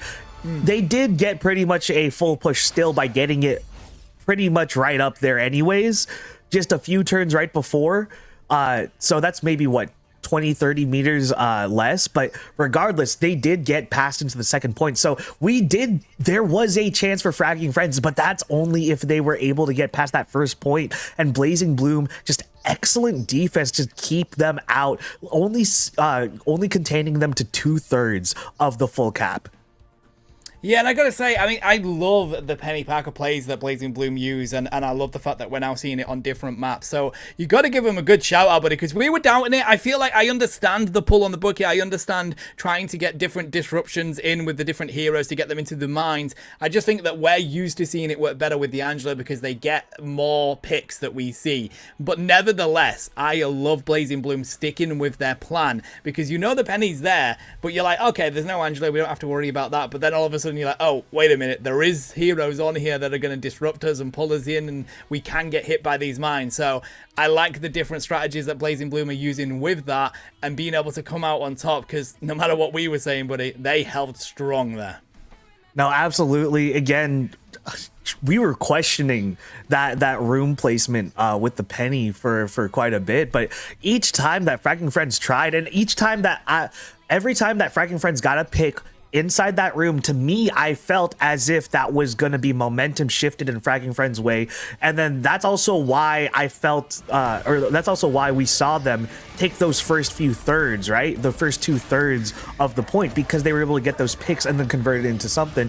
But the reason why they weren't able to get 100% or even get 100% on the first go is because they couldn't finish off Blazing Bloom no matter what. Very persistent, like that cockroach who will survive even after the nuclear apocalypse.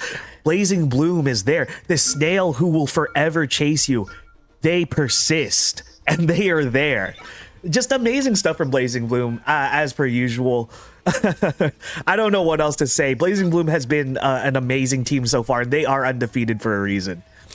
Yeah, that they are. We do have a Venom being banned out again for Fragging Friends. It looks like we're going to stick to most of the same bans at least. Psylocke is going to be banned out here by Blazing Bloom.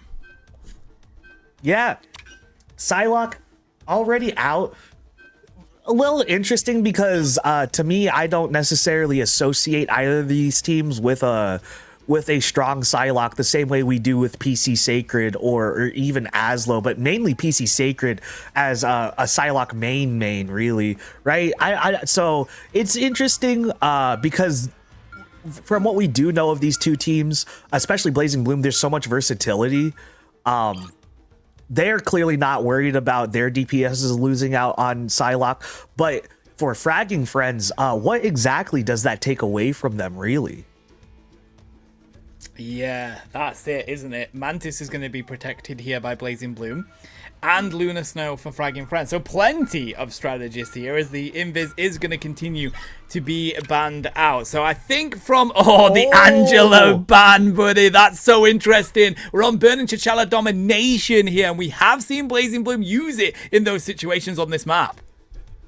Now, yeah, by all means, yeah, Alpha Phoenix does like using the Angela regardless of the penny being present or not. It is a very effective, as we've seen over and over. And yeah, no, Blazing Bloom, whenever they've played in Burning T'Challa, we've seen it here too, right? So Angela looks like Fragging Friends did their homework, simple as. That they did, and that is how you get wins. But right now, Blazing Bloom, it doesn't matter how much research teams will do, they managed to come out on top as they've already taken the first game here.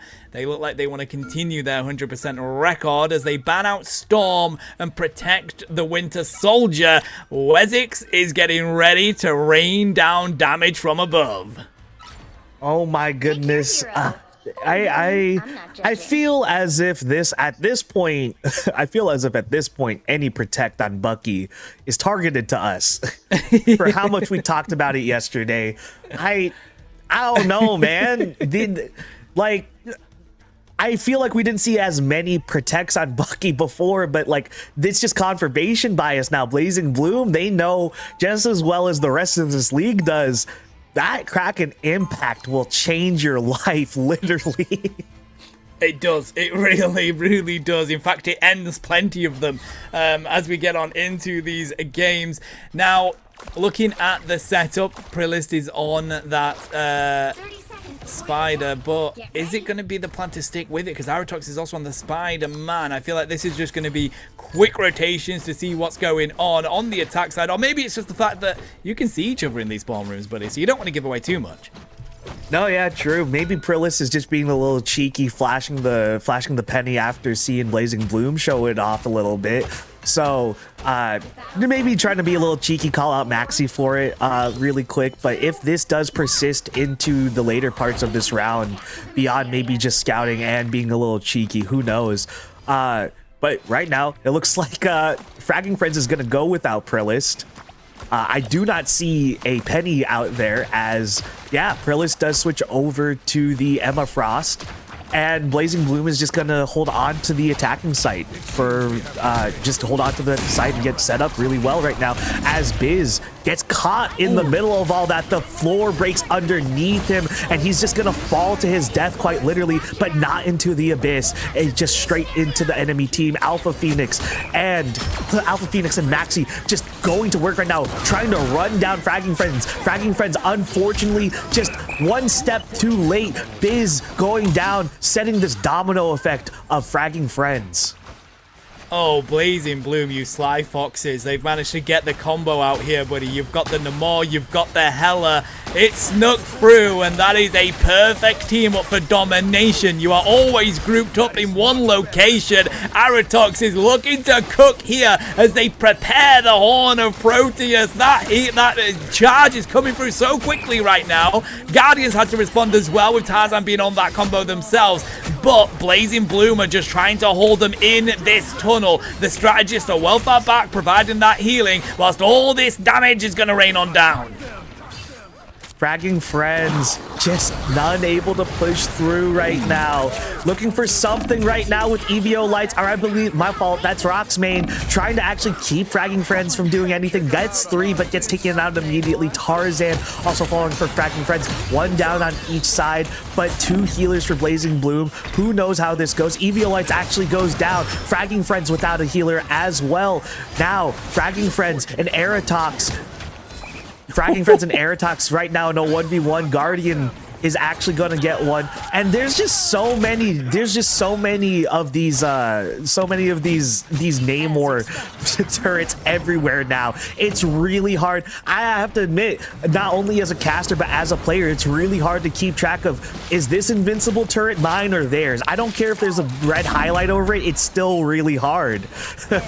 It is, no, it really is. When you've got two Namors and it's just constant squids across the entirety of the map, it is so hard to keep track of whose is who, realistically. And I think that's going to make it hard for the players as well. But right now, a swap by Fragging Friends. Psionic's abduction is going to come out from Alpha here as they try to pull them off that objective. They don't find any picks with it, and they go on in with a diamond form, ready to go with some slams here. The Goddess of Death is up above and raining down the damage as they look for the KOs. They find one as Maxi falls. Vanguard gone. That is a good response, though, with the fate of both worlds. Prillis prepared here as they find Roxmane, and Tarzan continues to cook. Fragging Friends have taken Blazing Bloom, and they have to regroup. Tarzan going off right there, and again, as we were just talking about, those turrets, those Namor squids are just so strong, and then especially with the passive making them invincible. Granted, they are there for a very short time, but that short time, what are you gonna do about it? You are forced to either move or just take that extra tickle. It's up to you, but oh my goodness. I had a squid joke there about 10 tickles, but I decided to just forego it.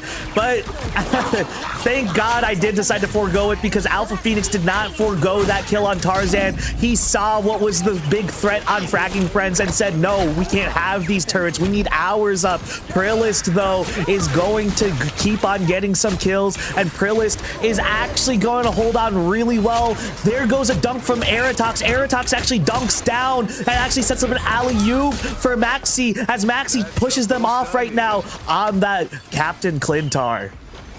Alrighty, basically a shotgun wail to the face there, as they do find some good pressure on the side of Blazing Bloom. They flip it back to themselves, but they've got to hold this for the rest of this game now. Anything going the other way will give it to Fragging Friends.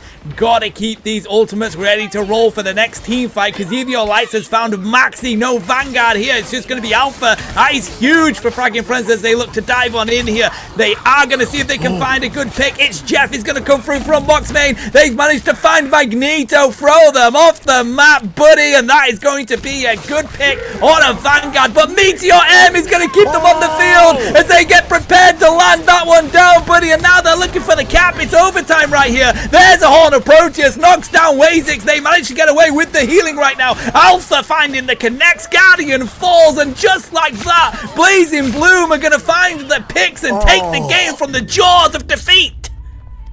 My goodness, what a close round for both teams right there. Fragging Friends pushing it to 99%, but Blazing Bloom answering the call, and they said, this is our point. Nope, this is our overtime, actually. Please get off. Fragging Friends had some really good plays right there.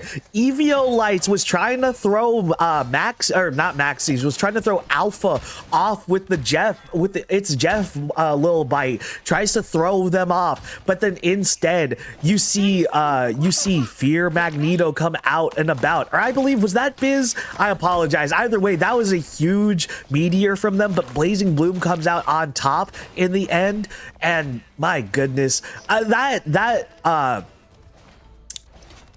no, I apologize. It was Fragging Friends. I don't know why I thought Blazing Bloom was holding that Jeff for a second, but regardless, Evio Lights did try to throw Alpha off. Alpha comes back up and then helps Blazing Bloom come up with that huge. Evio Lights did try to buy some time with that, and Fragging Friends, I thought for a second there was going to come away with it, especially with that time by Evio Lights just holding Magneto, but little did Evio Lights know Alpha already had ult, and guess who has ult yet again? That's Alpha, currently holding it, and guess who also has ult again? There is a chance to see a repeat of a meteor save right here. Now, Blazing Bloom have gone very aggressive out of the gates here, using that access, and Fraggy and Friends are going to be the first on the point. A Horn of Proteus, that's a pavement one as it misses everybody. Alpha gets stunned, but the combo is going to come on through. Psionic's induction is going to be used. Co-Star's going to pull on out with the Fate of both worlds here. Not managing to find any of the control as they do get stunned and taken down. Tarzan finds Wazik, but Prilitz falls. So does Biz, and Aratox again cooks on Namor. Aratox just showing us exactly why, showing me exactly why I've been told many times, yeah, this Namor guy is like Hawkeye if you didn't have to charge it. Facts, mate. And with that team up as well, it's just so good. So good. Yeah, no, you hear the dink, and then you just feel so good. You just got to hit like a body shot or two, and then or another dink, and then you just get a turret, and it just stacks and stacks and stacks. And then on top of that, again, as you were saying, as you said earlier, you have to just play around your team and so close to them. There's no way of staying away from it.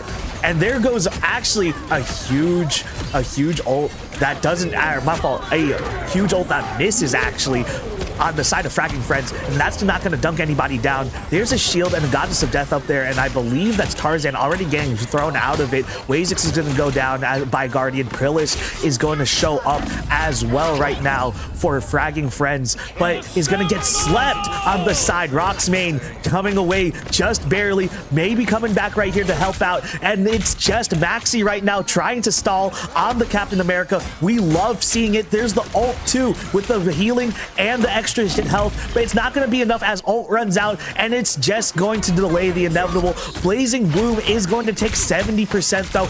Excellent stuff to hold, but they're going to have to take it back now from the hands of Fragging Friends. Good hold on the portal here as well from Fragging Friends, as they've managed to at least hold on to this point and let it build on up. But Aratox is back. Goddess of Death is going to be used here. Manages to dodge away from it, but Roxmane's going to find Biz, and almost as in an instant, it's flipped all the way back to Blazing Bloom, and they now have the foothold with the Horn of Proteus ready to go. But that Eye of Agamotto could be devastating here. Tarzan is taken down. Blazing Bloom have lost their only ultimate, although Co-Star has now got the Fate of both worlds ready to go. Gotta be quick with this to Fragging Friends, Mau. They are losing time quickly. No, they have maybe just one push right here, and it's going to be the very last one as it has to come through the port. There is no more time for them to dilly-dally. There's no more time to make mistakes. They have to execute, and they have to execute the enemy team right now. There is going to be an Eye of Agamotto, not gonna amount to too much. There is some progress being made, but Blazing Bloom is holding on. It is now just a 2v4, a 1v5, and it's just gonna be Blazing Bloom who cleans that up so cleanly. That second round, not as close in the percentages as it was in the first round. Fragging Friends seems to have been figured out by Blazing Bloom.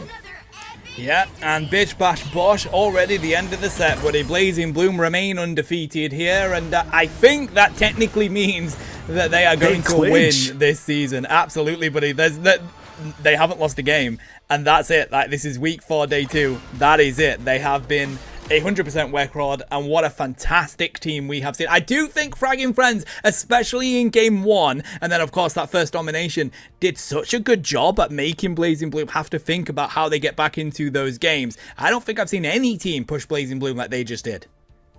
No, absolutely. And one thing about any game, any team game, really, it doesn't matter. Again, traditional sports, esports, it doesn't matter. If you got a team around you, it all comes down to it's a matchup game. Usually you have matchups at every position. If there's different positions, different roles, right? So it just turns out in this matchup, Blazing Bloom or Fragging Friends proving to be one of the better matchups for Blazing Bloom. As we said, they did push them to the brink on both maps, at least for one side, but Blazing Bloom also just amazingly just going to adapt really well and dominate for the second half of both matches. And no offense to Fragging Friends, we're just calling it as it is. They did so well to adapt on those second half of the matches. But again, Fragging Friends, my goodness, what a fight. What a fight. Yeah, that was a belter, chat. Now, I need to go get myself some water because that has been non-stop action for 2 sets. We're going to go have a quick break so that we can go do that. You grab yourself a drink, grab yourself a snack. We'll be back with you for another set in a couple of minutes. Don't go anywhere.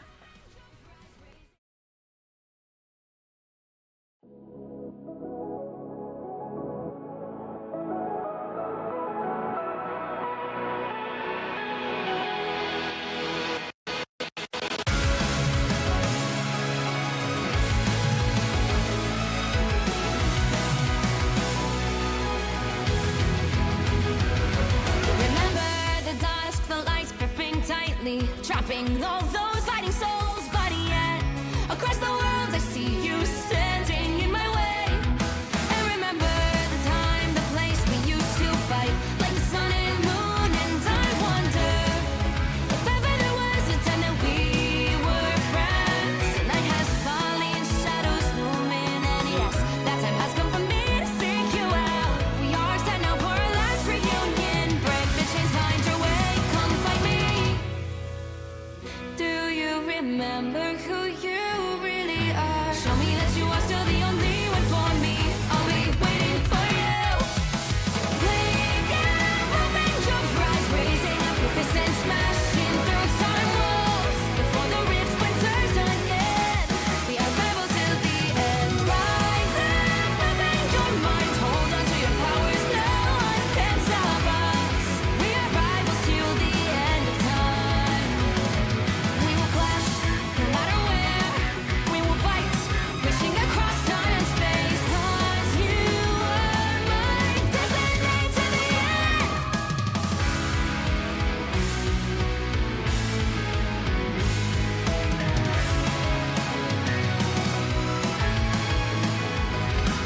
You see the dawn, the flames burning brightly, shining on those memories. And yes, across all time I see you turning the tides. And do you see now our time, our turn? We can still fight like the wind and fire. And wonder no more that now is the only time your heart is mine.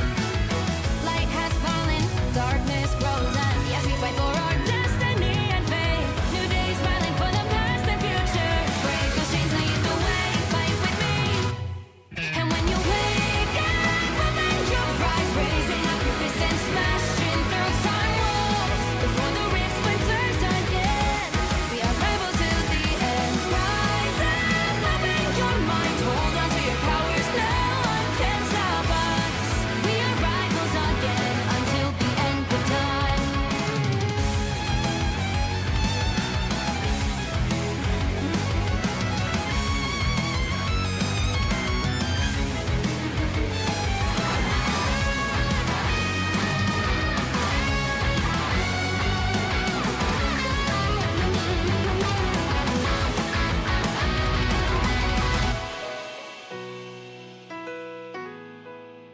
Show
Welcome back, everybody, to the Menace Rivals League, to the MRL. We are here on the final set of the final week of the final day of the league. We have already just witnessed Blazing Bloom clinch the league. However, that doesn't mean the league is over. There is still some pride at stake and still some points on the board to be had. We have coming up next, I believe that is going to be Rahat Lookum versus Get Lost coming up next. And just so everybody knows, it's just three sets today. We do not have a fourth set, unfortunately, but Rahat Lookum versus Get Lost is going to be our third and final set of the day. Now, looking at the rosters right now for Rahat Lookum, we're going to see Lemon Cyrex come back, Forex, We Was Taken, Jaboshka, Sayoara, and Agony. Again, some familiar faces as we're used to. That we are, buddy. What's interesting about these squads is that they are neck and neck in the league right now. Rahat Lookum squad is currently just behind Get Lost. Get Lost has 9 points. Rahat Lookum squad has 7. So if Rahat Lookum squad can win this with a 2-0 victory, they will be tied on points, I believe, and it'll come down to things like goal difference, which is what you love to see in a league. But let's bring up Get Lost's team and let's have a nosy at them, because it is going to be N8QQX, TK, Burling, Mo, Tact, and Shobe here for Get Lost. I actually like how easy those names were to say, mate. No, yeah, I feel as though we've had to come across our fair share of harder names to pronounce in this league. And that's not, we're obviously not going at the players. It's not as if I've had my fair share of hard to pronounce usernames in my life either.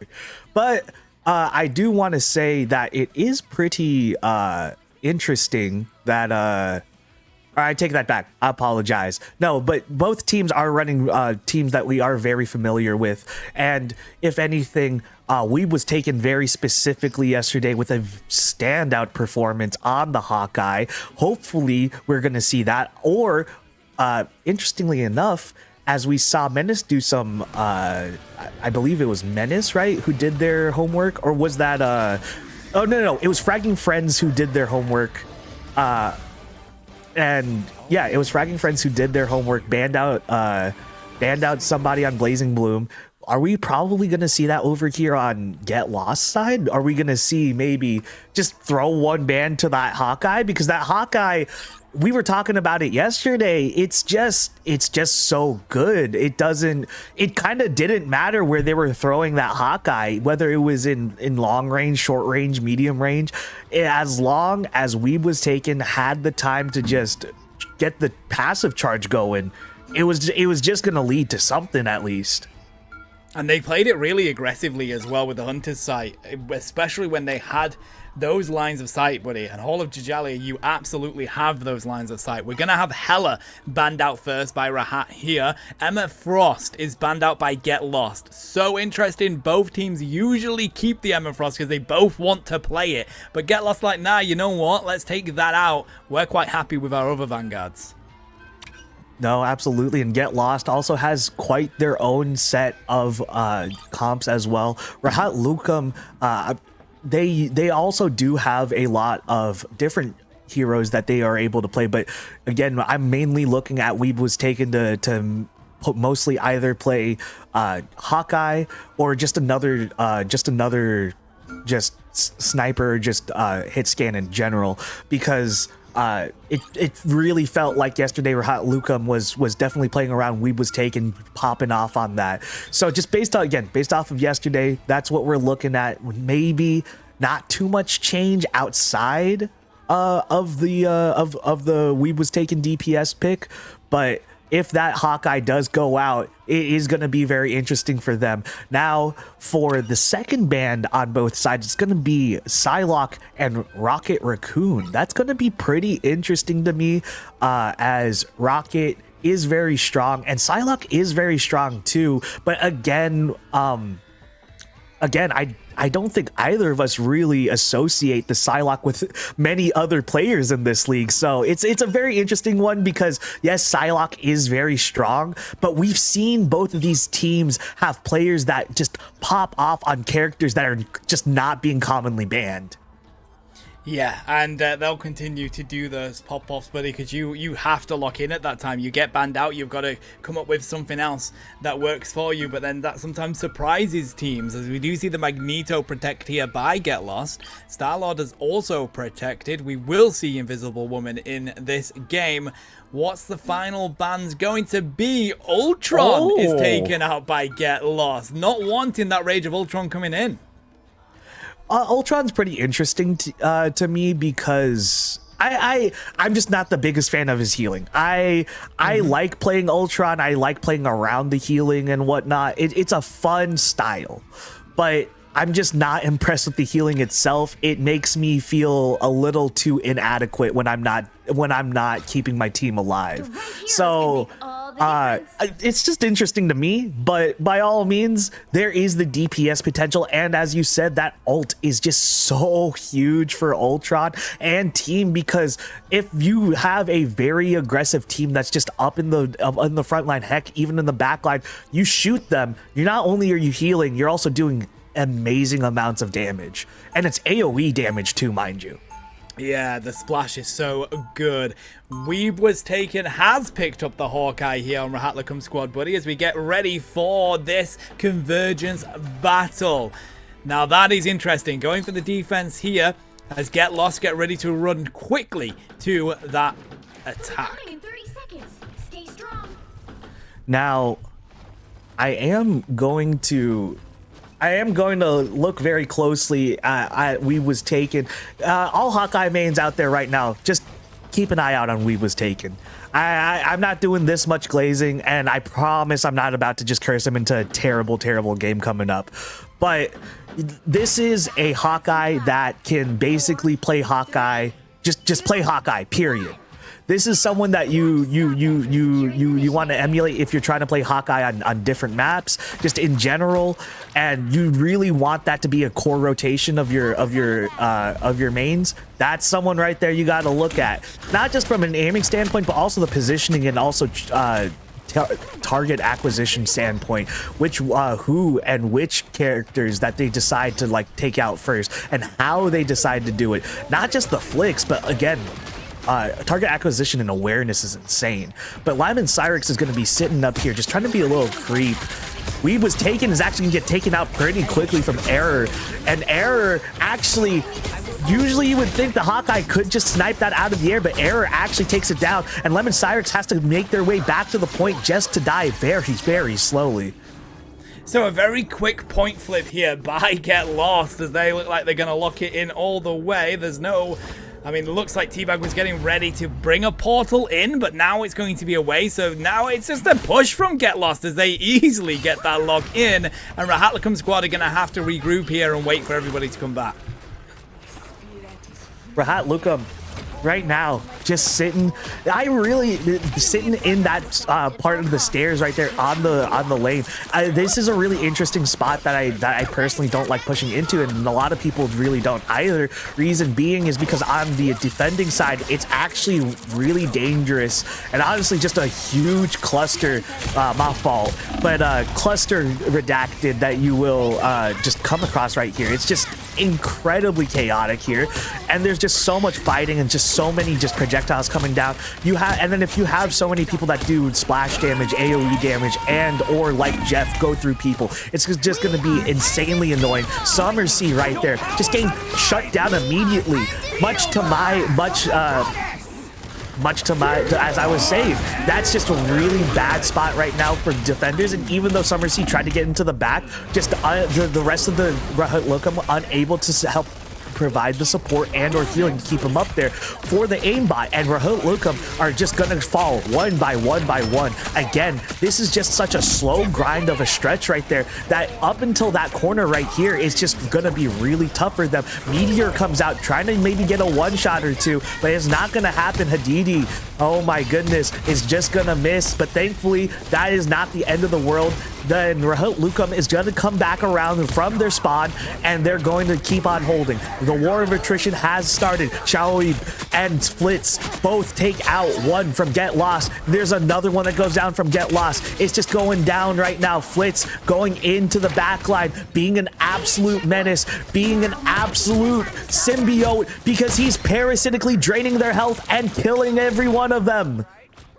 What an aggressive push from Get Lost. They have 5 minutes on the clock to push this, the final section. Rahatlakum squad have struggled in any team fight here. Every time they finally get one off, they get wiped one by one. This is it. They have to hold here for 4 minutes 40 now. That is such a mountain of a task, Momo, as right now Get Lost already pushing on up, looking for some picks. This is huge by Flitz as they refuse to budge out of the way. The healing is pumping them aplenty. Symbiote is there as well as they continue to dive onto the backline, holding them strong. Has to use the ruins here. Galactic Legend's going to be pulled out. They do use the invisible boundary to protect against it. Summersea's going to have to drop the damage onto the Venom, and they still don't find the KO as Get Lost get back. Look how close this is to going. 4 minutes left on the clock here as they try to stop it. Omega Hurricane's going to come on through. It's a Jeff Nato, baby, as they do eventually find the KO with the Kraken impact on the back of the healing from Agony. They do still have these important strategists also as we see this invisible boundary coming through right now. Can they find Weeb was taken though? No, they can't. Burling is going to go down as Rahatlakum squad are throwing everything at this defense, but still 3 minute 40 on the clock. Plenty of time for Get Lost to get back.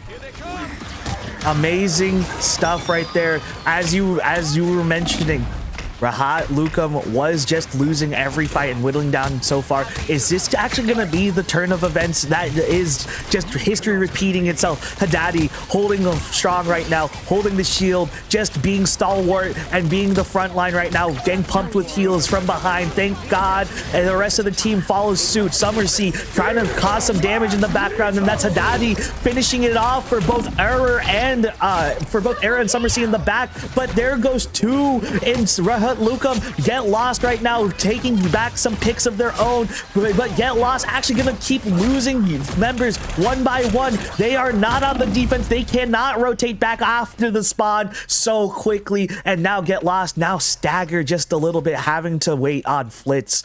Probably just waiting on Haddadi at the most, but Flitz gonna be the last to be up here. Alrighty, 2 minute 35 on the clock for Get Lost to get back in here. We got a couple more team fights that could come out in that time. They still have an access to the portal as well, as it is now near the late game.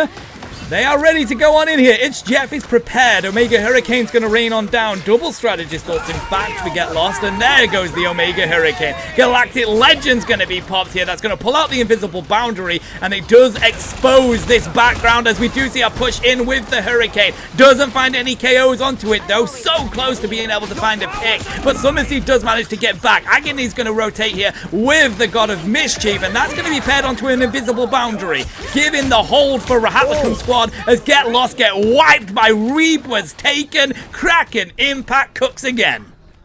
My goodness, Weeb was taken, switches over from the Hawkeye over to the Winter Soldier, and I guess you can't escape it at all. Kraken impact is just so good, and honestly, just Bucky in general with the damage without Kraken impact is already so good as well. So you are looking at just a huge uptick in general of consistent damage, because yeah, there is Hawkeye who can one-shot you, but that isn't as consistent, as being able to just throw down three revolver shots. And here's a Jeff ult right now from Shahib, and it's going to be into that corner, but that might have almost backfired on him as you just throw 3 different enemies into one room, and now they're all grouped looking right back at you. Haddadi, huge meteor that's going to stop the invisible barrier from coming up. There is no such thing as a good comparison out here according to him. Teabag though takes out Haddadi, but it's not going to be enough as Summersea and Teabag go down. We was taken, is slowly getting down there, but is getting the heals thankfully, and is going to try to whittle down Get Lost, or whittle down Get Lost. They are currently sitting on the doorstep of victory right now. Get Lost sitting on the doorstep of at least finishing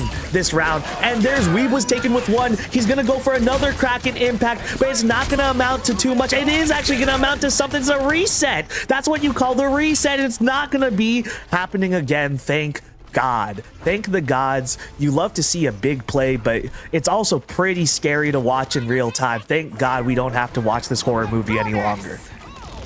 5 seconds left here as they try and get onto this point quick time. Arrow's going to be here on the Omega Hurricane. That does flip it as well. So now Rahatlicum squad are going to have to throw everything at it to flip that back their way. Nearly gets the pick into Summersea, but no, they do throw up the invisible boundary as well. And Berlin has found the double. Aurora's going to take down Summersea, and this might be it for Get Lost as they find the picks. We do see that feast of the best coming out from Lem and Cyrex, but it doesn't work for the KOs just yet. There goes the God of Mischief again. They're going to use the It's Jeff here. Try and see if they do. They pick up 3 as they try to pull them the way, and it works for Get Lost, does it? No. Oh, buddy. Oh, my That's 3 points on the goodness. board. That's huge. What a huge Jeff ult. I love the gall. I love the audacity. I love just the guts to go for such a play. I know for a fact, as someone who loves Jeff and has loved Jeff since season 1.5, and has at least been playing for him for that long, I understand you're taking a huge risk, man. Whenever you pull out the It's Jeff and you are sitting in that circle, you're taking a huge risk in leaving your teammates out there. And not only that, you're also just taking a huge risk on accidentally eating the wrong person. Literally, if you eat only your team somehow, they get out of that ult, you eat your team only, you know what happens there? You lose the point. That's on you at that point. It's just, again, such a huge risk, and then just the state of mind to spit out his teammates. Everything worked out so perfectly, and then just dragging people out. The Jeff ult doesn't have to be for kills. To buy time like that, you love to see it. Just an excellent heads up play. Yeah, it's exactly why they pulled them into that room, really. It's to get more meters on that payload when we saw them do it, but that is exactly what they needed to do. Just conscious that TacWolf looks like they may have disconnected here. Hopefully they can get themselves back in. There we go. They are on the field. I was getting a little bit worried there, buddy, but Get Lost have managed to get their strategist on the field, and now they are on the defense, but can they hold strong? Well, thankfully, nothing bad happened, because I feel like we also would have seen we would have seen something similar to the match pauses we see in League and other esports, because by all means, TacWolf, I assume there's a decent amount of honor in this league. I really doubt you would feel good to really take a dub right now with in a 5v6. So good on them, and good for Get Lost to get back there. But right now, Rahatlicum trying to get the jump right here on the first point of Asgard. Or my fault. I'm burning T'Challa. Well, I take that back, Wakanda. Sorry, there's just so many real Marvel locations in this game, you know what I mean? Oh, 100%. There's gonna be huge kills right now, huge elims on the side of Rahatlicum, pushing them out into the relic room and just getting one by one. The excellent splits right there from Teabag. By all means, I was ranting and rambling about other things, but Teabag with the walls, man. Teabag with excellent walls to not only split but provide extra damage as well. So, Rahatlicum squad ended up getting it even quicker than Get Lost did, and they now have over 5 minutes to push this objective. Can they walk through as quick as Get Lost did, though? Because right now, they're getting ready to hold them up on these walls. Get Lost are not playing as far up as Rahatlicum squad did, and they are really looking to bring the damage to them. Aurora is here with the Omega Hurricane, but look at the Galactic Legend from behind. We see the response from Get Lost here. Storm tries to shut them down, and a brilliant strategist ult comes out as well. There goes the Omega Hurricane. They're going to find one, looking for more here as they get them off their payload, and Rahatlicum squad are going to have to regroup as their vanguards are exposed, but a good dive into the backline here by Agony as they find Berlin, and Rahatlicum squad have just had to regroup. My goodness. You were talking about it. Get Lost was not pushed as far up as Rahatlicum was, but as I was mentioning too last round on this exact straight right here, you would rather play a little bit farther back. You do not want that super long lane, almost especially with someone like we was taken on this team. You don't want that. Thanks for the pause. That's actually that lane that I'm talking about right there. You do not want to hold this long of a lane. You do like to play that corner, so it's good to see them not push too much farther beyond that corner, and also just again try to maybe play for a shorter range. But as I'm talking about this, there is a huge opportunity for Levin Cyrix, but it's not going to be capitalized on. Then there goes the invisible wall. Invisible wall goes down for one. We was taken, does have final judgment, but gets taken out by Haddadi. Haddadi just taken out another, and Teabag pushing up and providing the presence they need.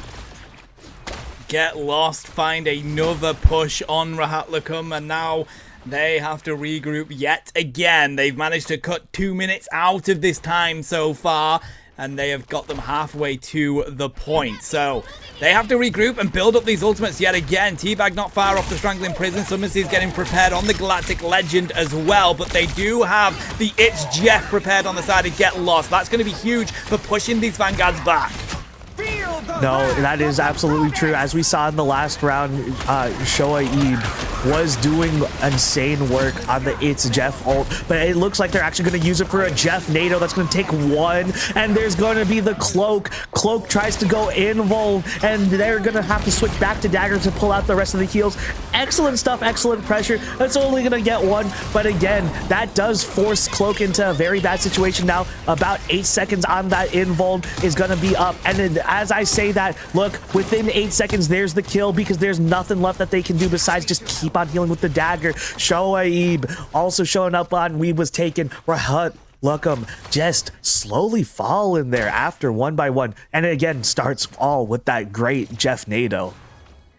The symbiote partnership between Jeff and Venom is working so well for Get Lost here. The heals are so good, and it just means that they can push up as far as they just did to find those picks, but they don't have to be too concerned because they go as a triple, and that's it. It takes a lot for Rahatlakum squad to find those KOs. Now they're trying to see if they can break them up here with a Strangling Prison that's going to go down, but it is going to be the Fate of Both Worlds that comes on out. In fact, Soul Resurgence is the thing that's going to come on out and keep them on their feet as Levin and Cyrix is going to be pushed back. Has to use the shields. They come through with the healing. There's a Meteor M. And oh baby, from the top rope they find Agony as Rahatlakum squad are going to have to regroup again. Look at them run back to the spawn room. My God, Haddadi, what a huge Meteor M right there. That's what we're talking about. It's really hard to get a shot like that, especially, look, I want to bring this to attention. Agony was still in the ult. There was a dash. If he throws that half a second late, if he throws it half a second early, it overshoots or undershoots that Cloak and Dagger, and that is either just not gonna do enough or just completely miss. And that's just huge execution on Haddadi's part. My goodness, Get Lost with a big stop right here, and it's just gonna roll into the next team fight. The invisible boundary is being forced out, and here is another tornado trying to just counter the Phoenix, but it's not gonna be. Oh no, it is enough, and it's gonna last long enough as the Phoenix just gets the Phoenix and We Was Taken gets cornered right there. I love that they're comboing that Jeff Nado as well, because it's so good for the extra bit of damage, and it seems to be working so well for Get Lost here as they look to rain down this KO onto the Vanguard. Venom trying to see if they can dodge out of the way. They're going to get back to their team, not before they're sent to the spawn room though, and right now we are on overtime. Get Lost have held them here for 5 minutes, Mama. What an achievement that is, and the block onto the Meteor M as well as Soul Resurgence is going to be here. Eternal Bond is used by Agony just to give a little bit of space to Rahatlakum squad, because right now Get Lost refuse to move out of this. This is such a close game between these two, and right now Get Lost is getting the advantage. Yes, Get Lost right now definitely in the forefront of this game with the advantage. There is going to be an aimbot that comes out, but Error was already answering to it. There was nothing that they could do. They pressed the Q and they were stuck in that animation, and Error said, you know what, you're an easy target, and Get Lost takes out Rahatlakum one by one, and that's 4-5 for them to finish the game. What a defense by Get Lost. They are going to take this first game. And just as a reminder, these two are literally neck and neck in the league. So this is a battle between second and third place. But on top of that, as production has just let us know, Menace win puts them at 8 points currently as well. So this is actually a decider for second, third, and fourth place in this league. Excellent, or I mean, exciting stuff right now. You know, it may be a little anxiety inducing if you're on one of these teams. Yeah. But thankfully, these aren't live, so our players are not going through any mental anguish right now. They've already been through it, thankfully. But again, we're here to bring that to y'all, and by all means, I'm pretty excited to see where this ends up, because Get Lost it looked like they were on the back foot there in the last round with everything, with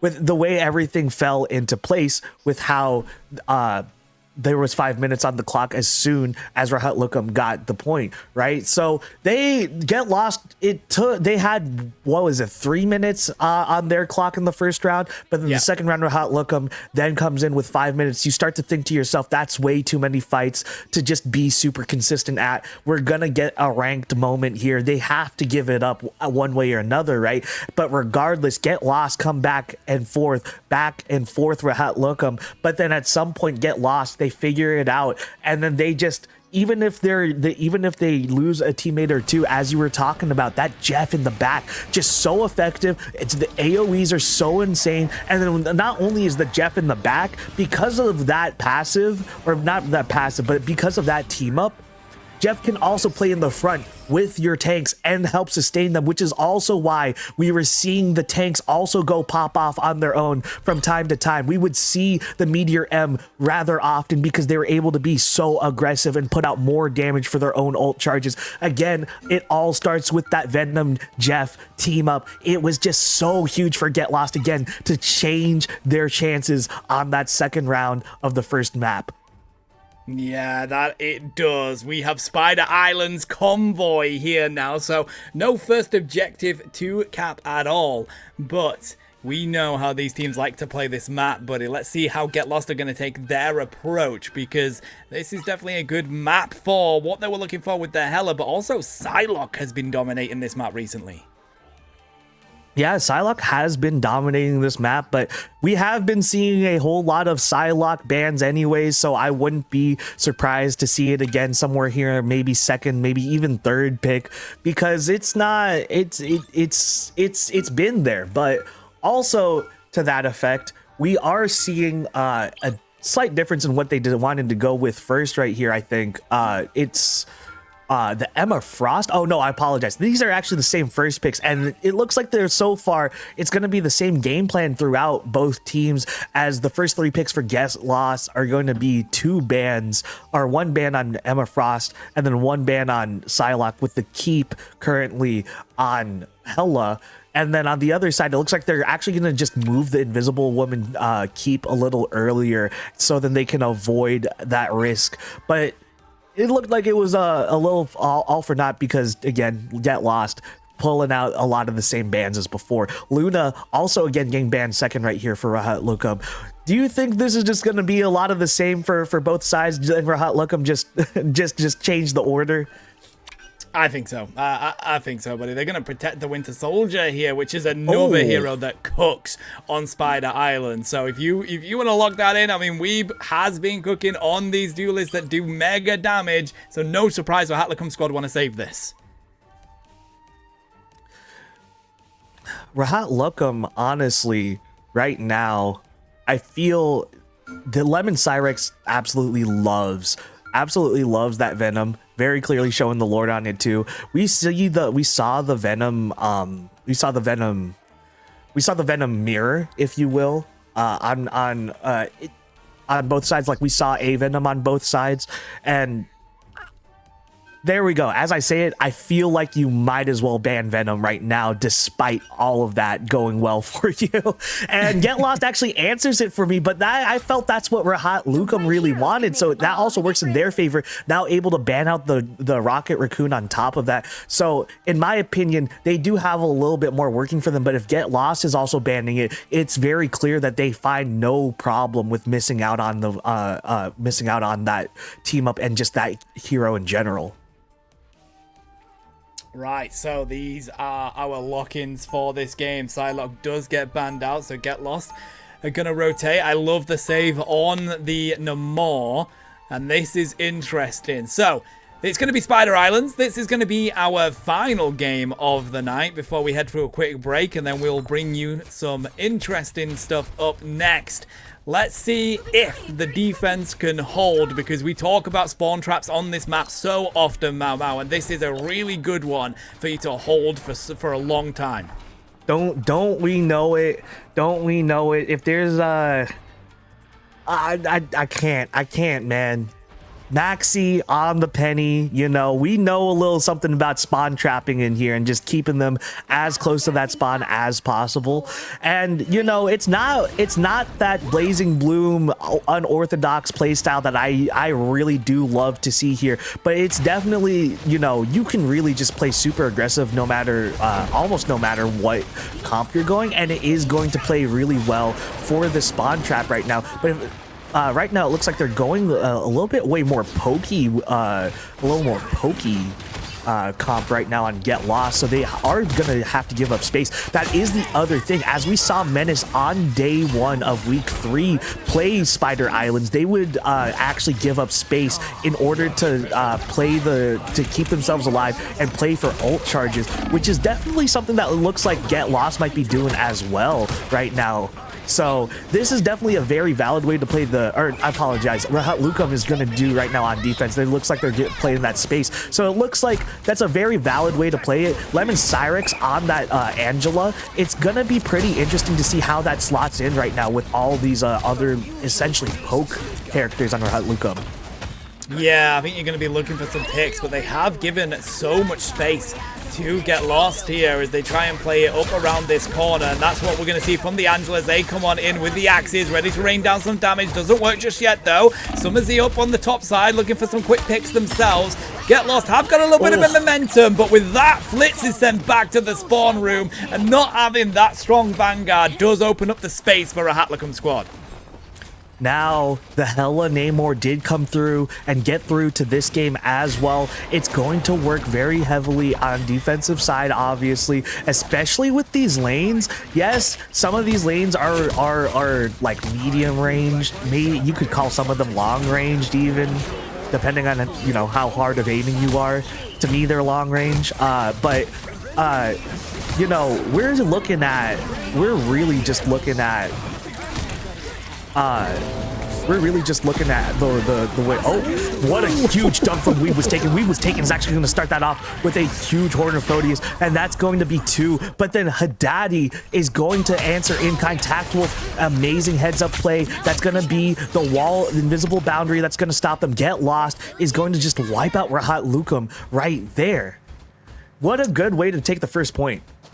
Yeah, I mean, the whale was right on top, finds a good pick, but that is Marvel Rivals in a bag, buddy, because Get Lost, they respond in kind and get free picks instantly, and all of a sudden, Rahat Lukum squad, despite using that ult, they're not able to hold strong and have to regroup.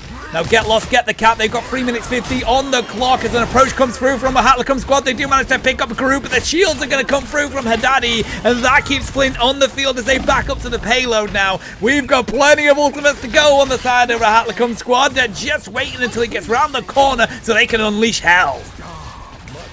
Oh my goodness. As you say, they not only have 4, but now they have 5. We was taken has that Horn of Proteus ready to dunk somebody down underneath the water. Yet again, Get Lost, not looking too hot right now. They are going to try to push as far as they can because they are pressing the issue right now. But it's not going to result in too much, and they do want to look to reset. And it's right there. Haddadi tries to back out, but is just going to get caught by Summersy. That's going to be some excellent headshots right there, especially on a backing out tank. You know, if you're not hitting those headshots on Hella, they are gonna get out, and that's just gonna delay Get Lost by another 8 seconds. So, excellent stuff.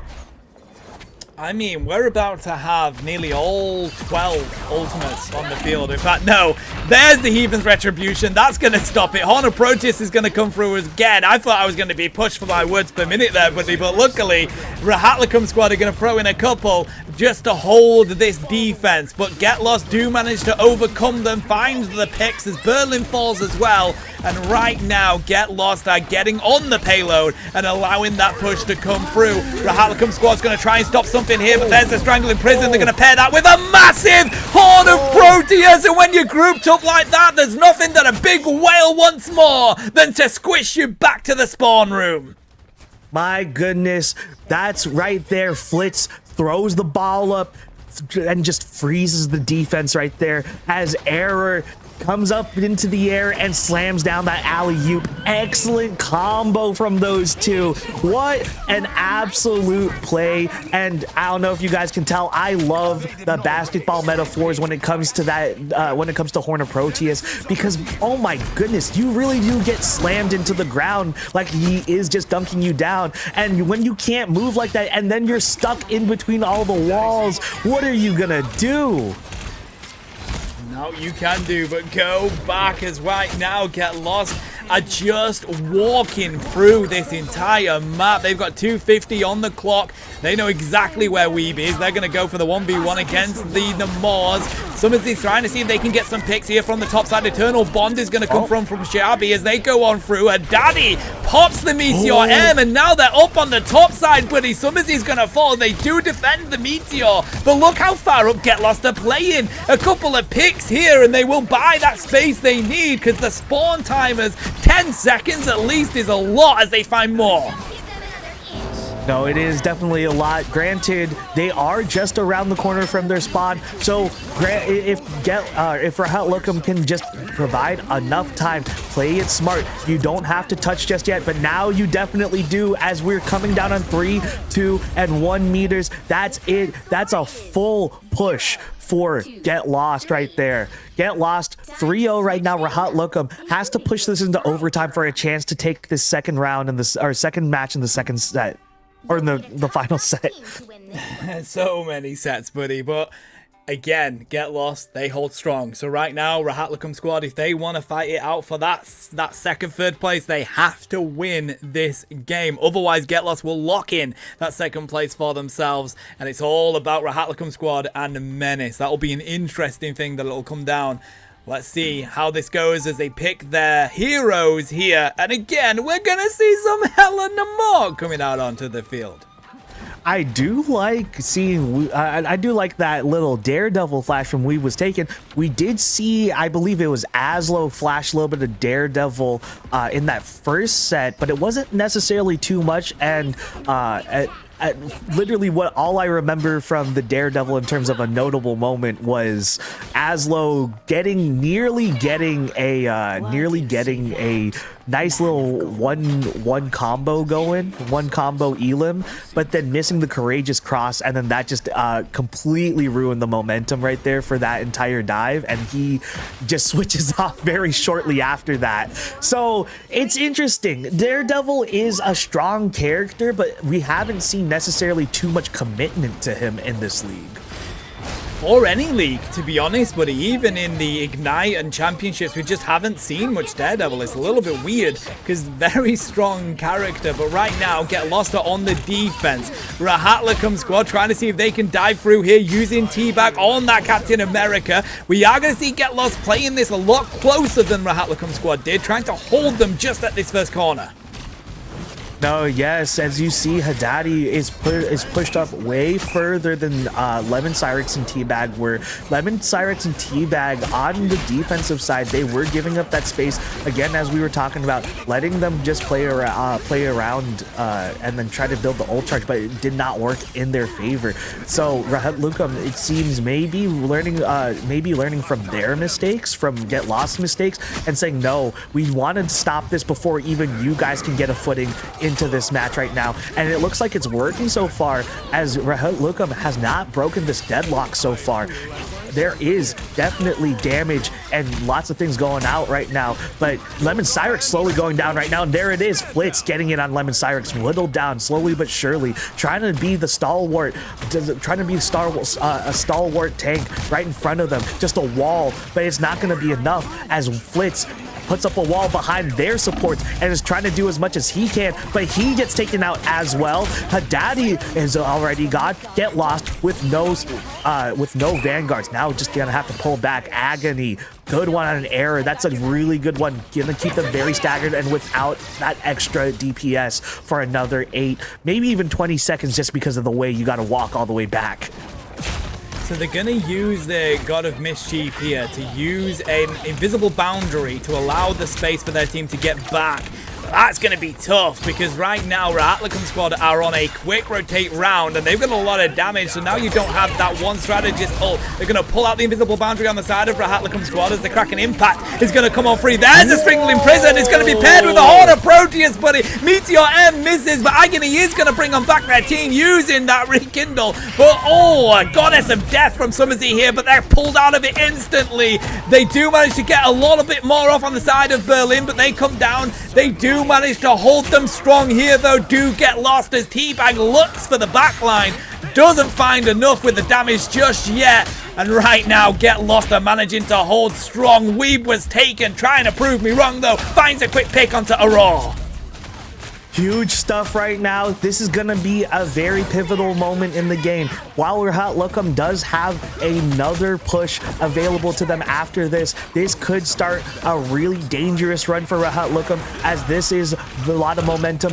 Excellent stuff right there. Errors switching over to the Doctor Strange is going to get the port and is going to get 2 picks coming straight out of it. That might be the stop that they need right now. Rahatlicum going to have to maybe just reset right now, but this is going to be the final push. As I said, that could have been converted into a whole lot of momentum, and my goodness, Teabag just getting bullied on the side by Flitz, just having to just jump off and accept his fate there. Accept his fate for sure. 30 seconds left on the clock now. Rahatlicum squad have to throw everything at this. This will likely be the last team fight if we get the overtime in. Get Lost trying to hold strong, build up this ultimate charge, not too far off the eye of Agamotto. They've got double strategist ults for this fight, and it's going to be Eternal Bond Invisible Boundary. They can hold this for a solid 20 seconds if they chain them through. Eye of Agamotto goes out. It's seemingly not going to get anybody, or just seemingly not going to convert into a kill. Weeb was taken, though. That looks like it was a Kraken Impact. Is not going to get any more. He again has been shut down. No more sequels for him. Double for error on this Doctor Strange. There goes an invisible boundary from Rahatlicum. Now there is a meteor. It's going to hit the top of the roof. It's not going to be the stop that Get Lost needs right now. Get Lost currently down 2. Rahatlicum also down 2, but Get Lost with no healers right now. This is Rahatlicum's match or fight to lose right now. This is their heals. This is their heals versus no heals. This is going to be it. What a hold from Haddadi and Teabag, honestly. Or my fault, not from Haddadi and Teabag, but from Haddadi and Error, actually, to just hold there for as long as they did. I actually felt like I had to just feel for the fact that they were just dying super slowly there. It was a really good hold by them. Unfortunately, the team couldn't get there quick enough, but we do have 2 minutes back on the clock for Rahatlicum squad now, and Get Lost. That is not enough time for Rahatlicum squad to walk through this. Get Lost just need to find one stall around this corner, and all of a sudden we're looking at overtime down the barrel, but no ults on the side of either team here. Very close to it on the side of Weeb was taken. If they can find a pick onto the Vanguard early here, Fizz is going to do just that. Weebs was taken down, and right now Get Lost have the advantage. My goodness, Teabag looking for those picks on the side right there, almost getting one on Haddadi, but Haddadi with the shield and the heals to get out of it.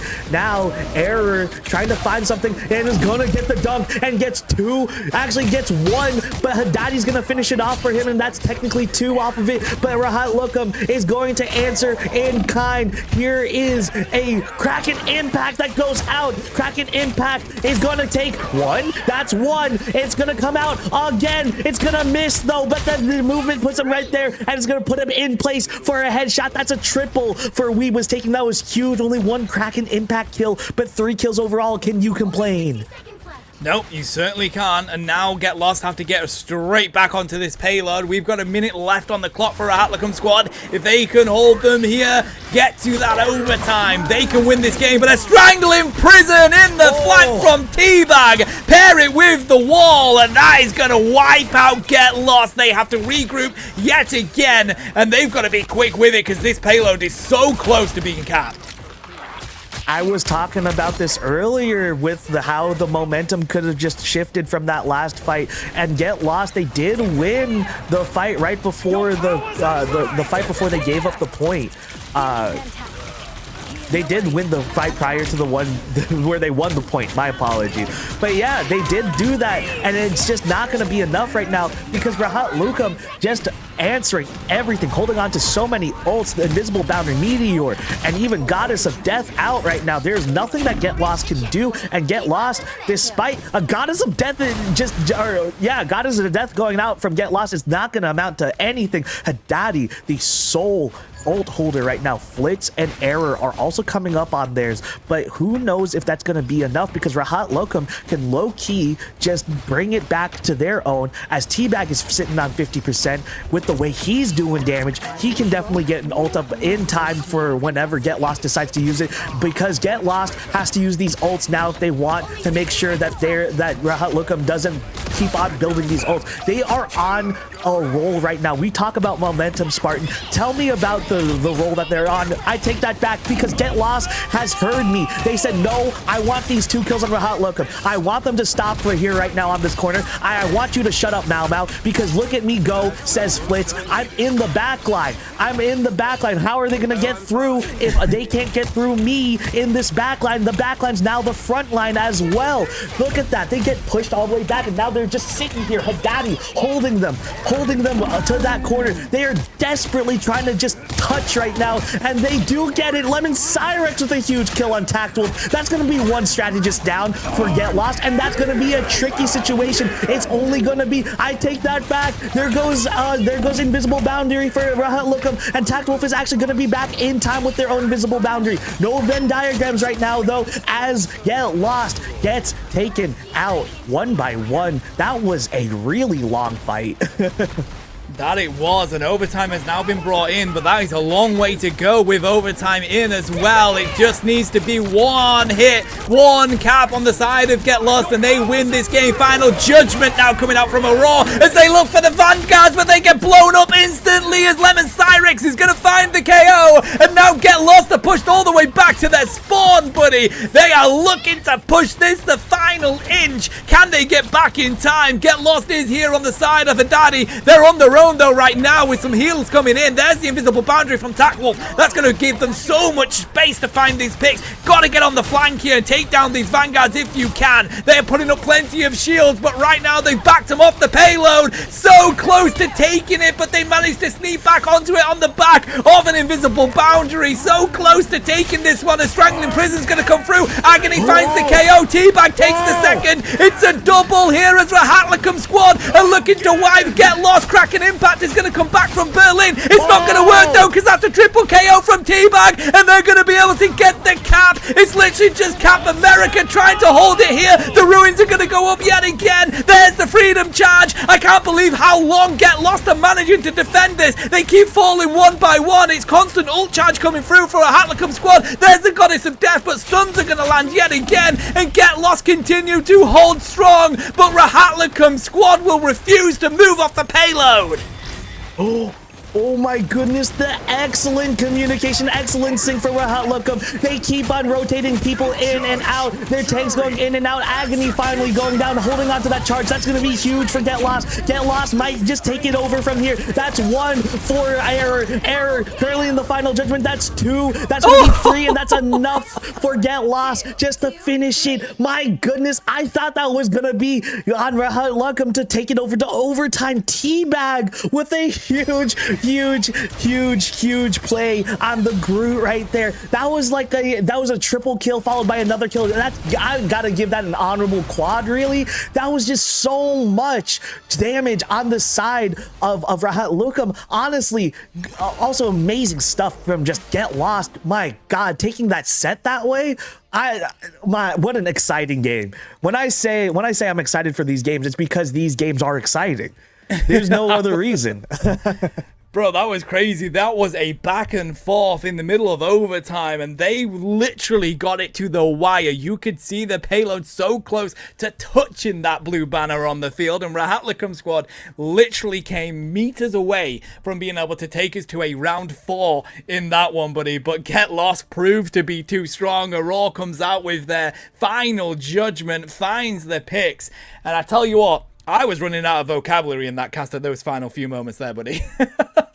No, I don't. I really don't blame you. Honestly, like, it's one of those moments where you as a caster gotta stop pulling like sprinkling the color in to explain to people. You just got to start reacting too, because we're all just in awe.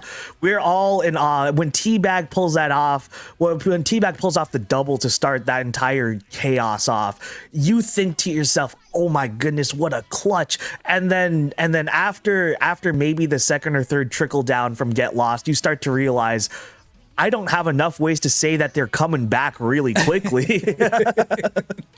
100%. It was non-stop. What a fantastic victory for Get Lost, chat. We are going to head to a quick break while we get an interview ready with the winning team of this league, have a conversation with some beautiful people, and then we will close things off. So we're going to go quickly grab a drink. We will be back with you very shortly.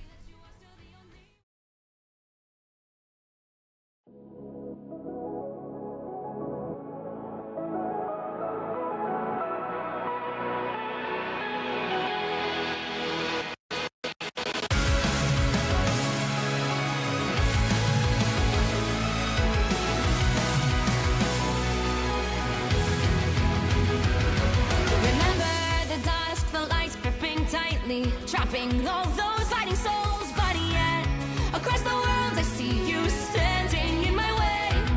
And remember the time, the place we used to fight, like the sun and moon. And I wonder if ever there was a time that we were friends. The night has fallen, shadows looming, and yes, that time has come for me to seek you out. We are set now for our last reunion. Break the chains, find your way, come fight me. Do you remember who you really are? Show me that you are still the only one for me. I'll be waiting for you. Wake up, open your eyes, raising up your fists and smashing through time walls. Before the rift splinters again, we are rivals till the end. Rise up, open your minds, hold on to your powers. No one can stop us. We are rivals till the end of time. We will clash, no matter where. We will fight, reaching across time and space. 'Cause you are my destiny to the end.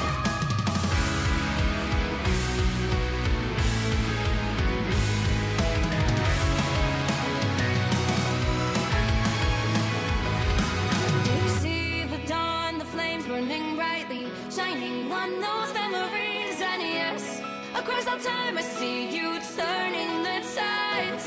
And do you see now our time, our turn? We can still fight like the wind and fire. And wonder no more that now is the only time your heart is mine. Light has fallen, darkness grows, and yes, we fight for our destiny and fate. New days smiling for the past and future. Break those chains, lead the way, fight with me. And when you wake up, open your eyes, raising up your fists and smashing through time walls. Before the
Welcome back, rivals. We have some incredible people on the mic for us as we go through this interview. It's Aratox and Maxi Preppers with us. Mamo, kick us off.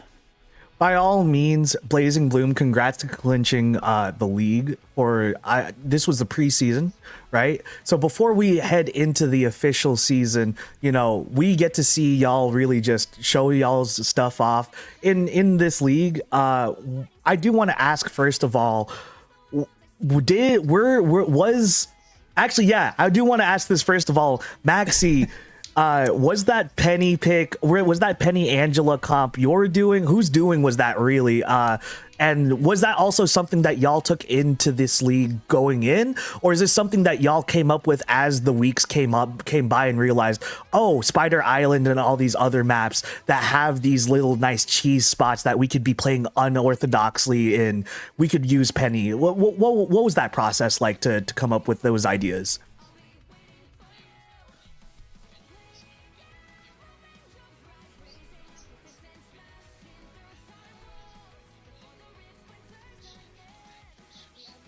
We wanted to try that on this map, and we figured like Penny Angela could work great, and I guess it did. It did work. It worked. It worked really well. It worked way better than we expected over here on the casting side, clearly. So, by all means, big ups to y'all on figuring something out like that. I just love how diverse these teams play, and again, how diverse y'all have y'all's comps going. So. And I mean, technically you are undefeated here, so Aratox, give us a little bit of a feeling about what it's like to be an undefeated team in the preseason, especially going into the season, having that big target on your back. Give us a little bit of thought process around that. I mean, it's always nice to never experience the lost, so we no, it was fine. It was good for the confidence as well. It was like a good motion, and yeah, it gives a lot of good vibes to the team, and it was quite challenging. We faced some good players as well, so interesting. Do you, off the back of that, do you have a rivalry with any of these teams yet? Like, which team pushed you to the edge the most, do you think? I'm gonna say get lost for sure. Yeah. What's nice is that the first one of the first match we had the first day was against them, and we won, so we felt pretty confident for the rest of the tournament, the league. Yeah.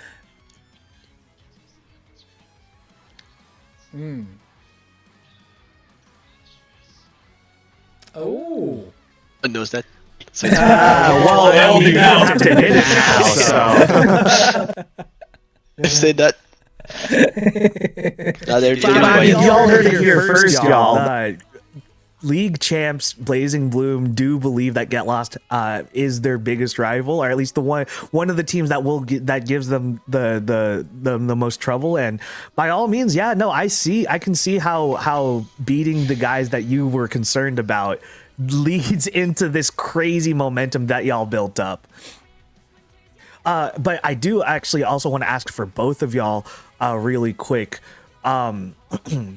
What is, I mean, I guess just to ask both of y'all, because we mainly see you, Aratox, on the DPS and then Maxi mostly on the tanks, do y'all happen to have what happens to be y'all's second role should that ever pop up? Just curious. I'm gonna go for it first. So I'm used to flex as a third healer, like mostly Adam, because it's kinda, I can do a lot of value on it as a DPS. But I do enjoy as well to play like off tank and kinda like Groot, Emma and stuff like that. Okay. I have a very dark and twisted past. I used to be a Black Panther TP. Oh! I have about 100 hours on him. That's my first character. Oh my goodness. Me is crying right now. That's a little hard to believe the way that you play your tanks now, and then the again, anytime I see a Penny, I kind of don't think, yeah, you used to be a diver main for sure, man. Technically a Hulk main, that's really my favorite pick, but I can play every tank basically.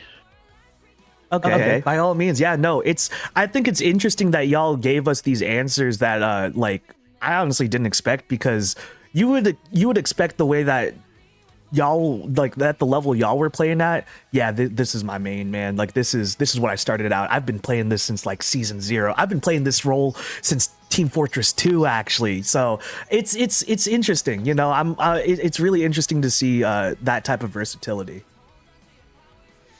It is. So a huge shout out to Blazing Bloom for being able to win the league with pretty much uncontested. They didn't lose a single game, so a huge shout out to you all, and congratulations as we get ready for the divisions to kick off, guys. So thanks for being here on the mic, and we will now bring up our Actually, can I ask standings. one last question? I apologize. Go for it. Yeah, go for it, bro.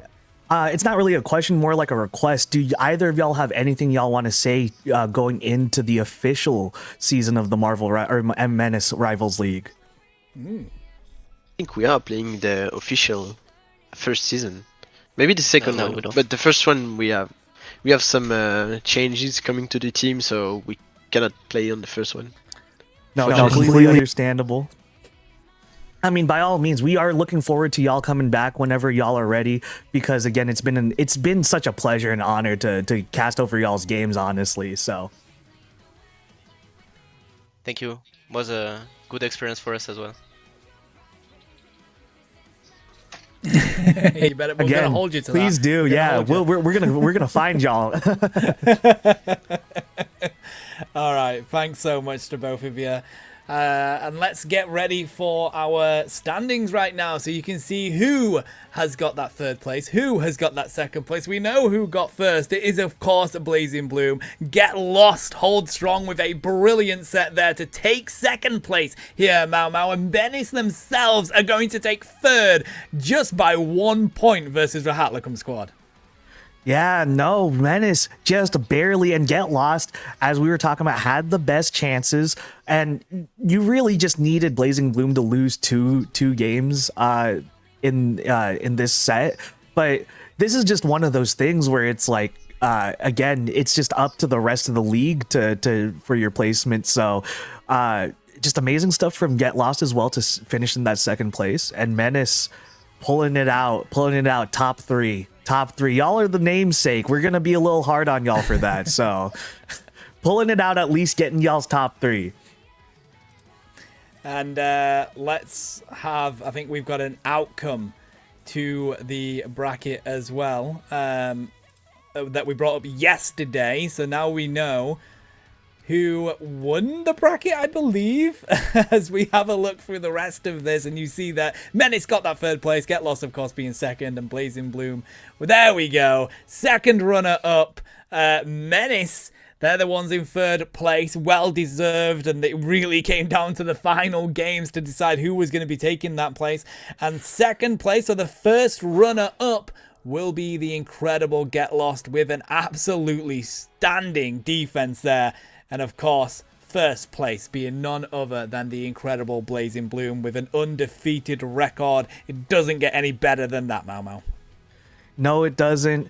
As we did just learn, they did have some concerns in Get Lost, but they have overcome them. And Get Lost, again, what's it called? Very close, but they pushed through. Blazing Bloom, flawless, just flawless.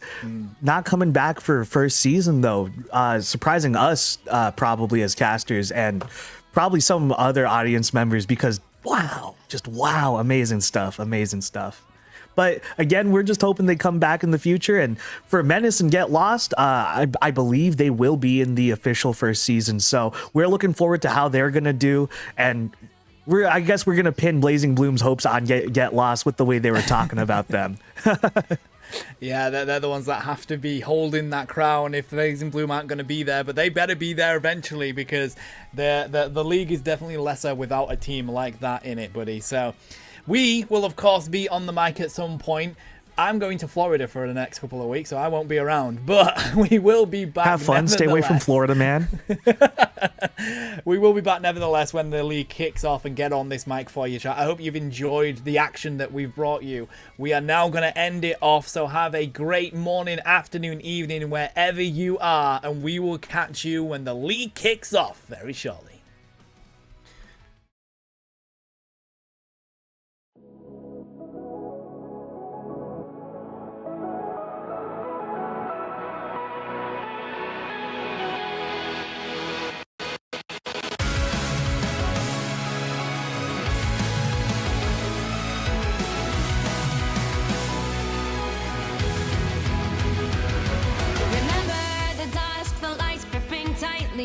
trapping all those fighting souls. But yet, across the world, I see you standing in my way.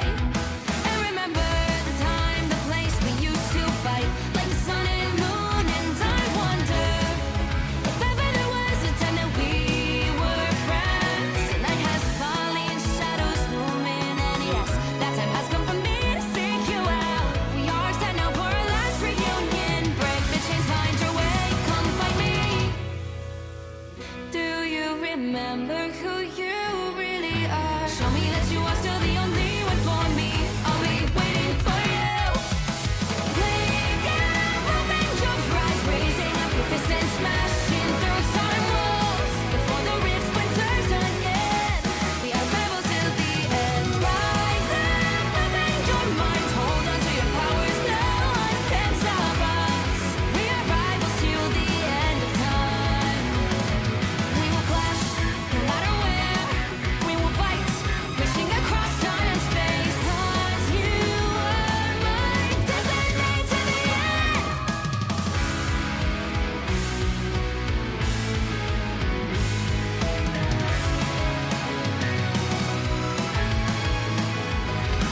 You see the dawn, the flames burning brightly, shining on those memories. And yes, across all time I see you turning the tides.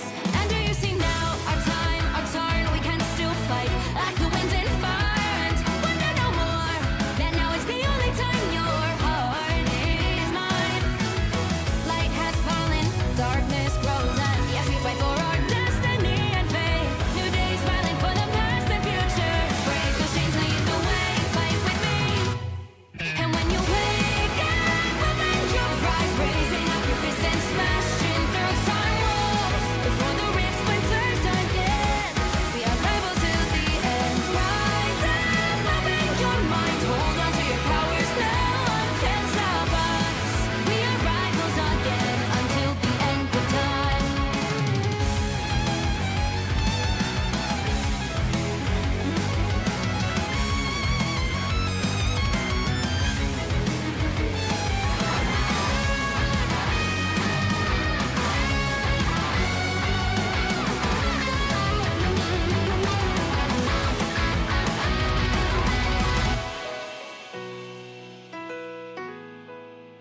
Show me that you are still the only one that matters for me. I'll be waiting for you. Wait up, open your hands, holding on to your heart. Look inside you. Can you feel it? The sparks in you. Add it up, unleash it up. Wake up, open your eyes, raising up your fists and smashing through time walls. Before the rift splinters yet again, we are rivals till the end. And rise up, open your minds, hold on to your powers. No one can stop us. We are rivals till the end of time.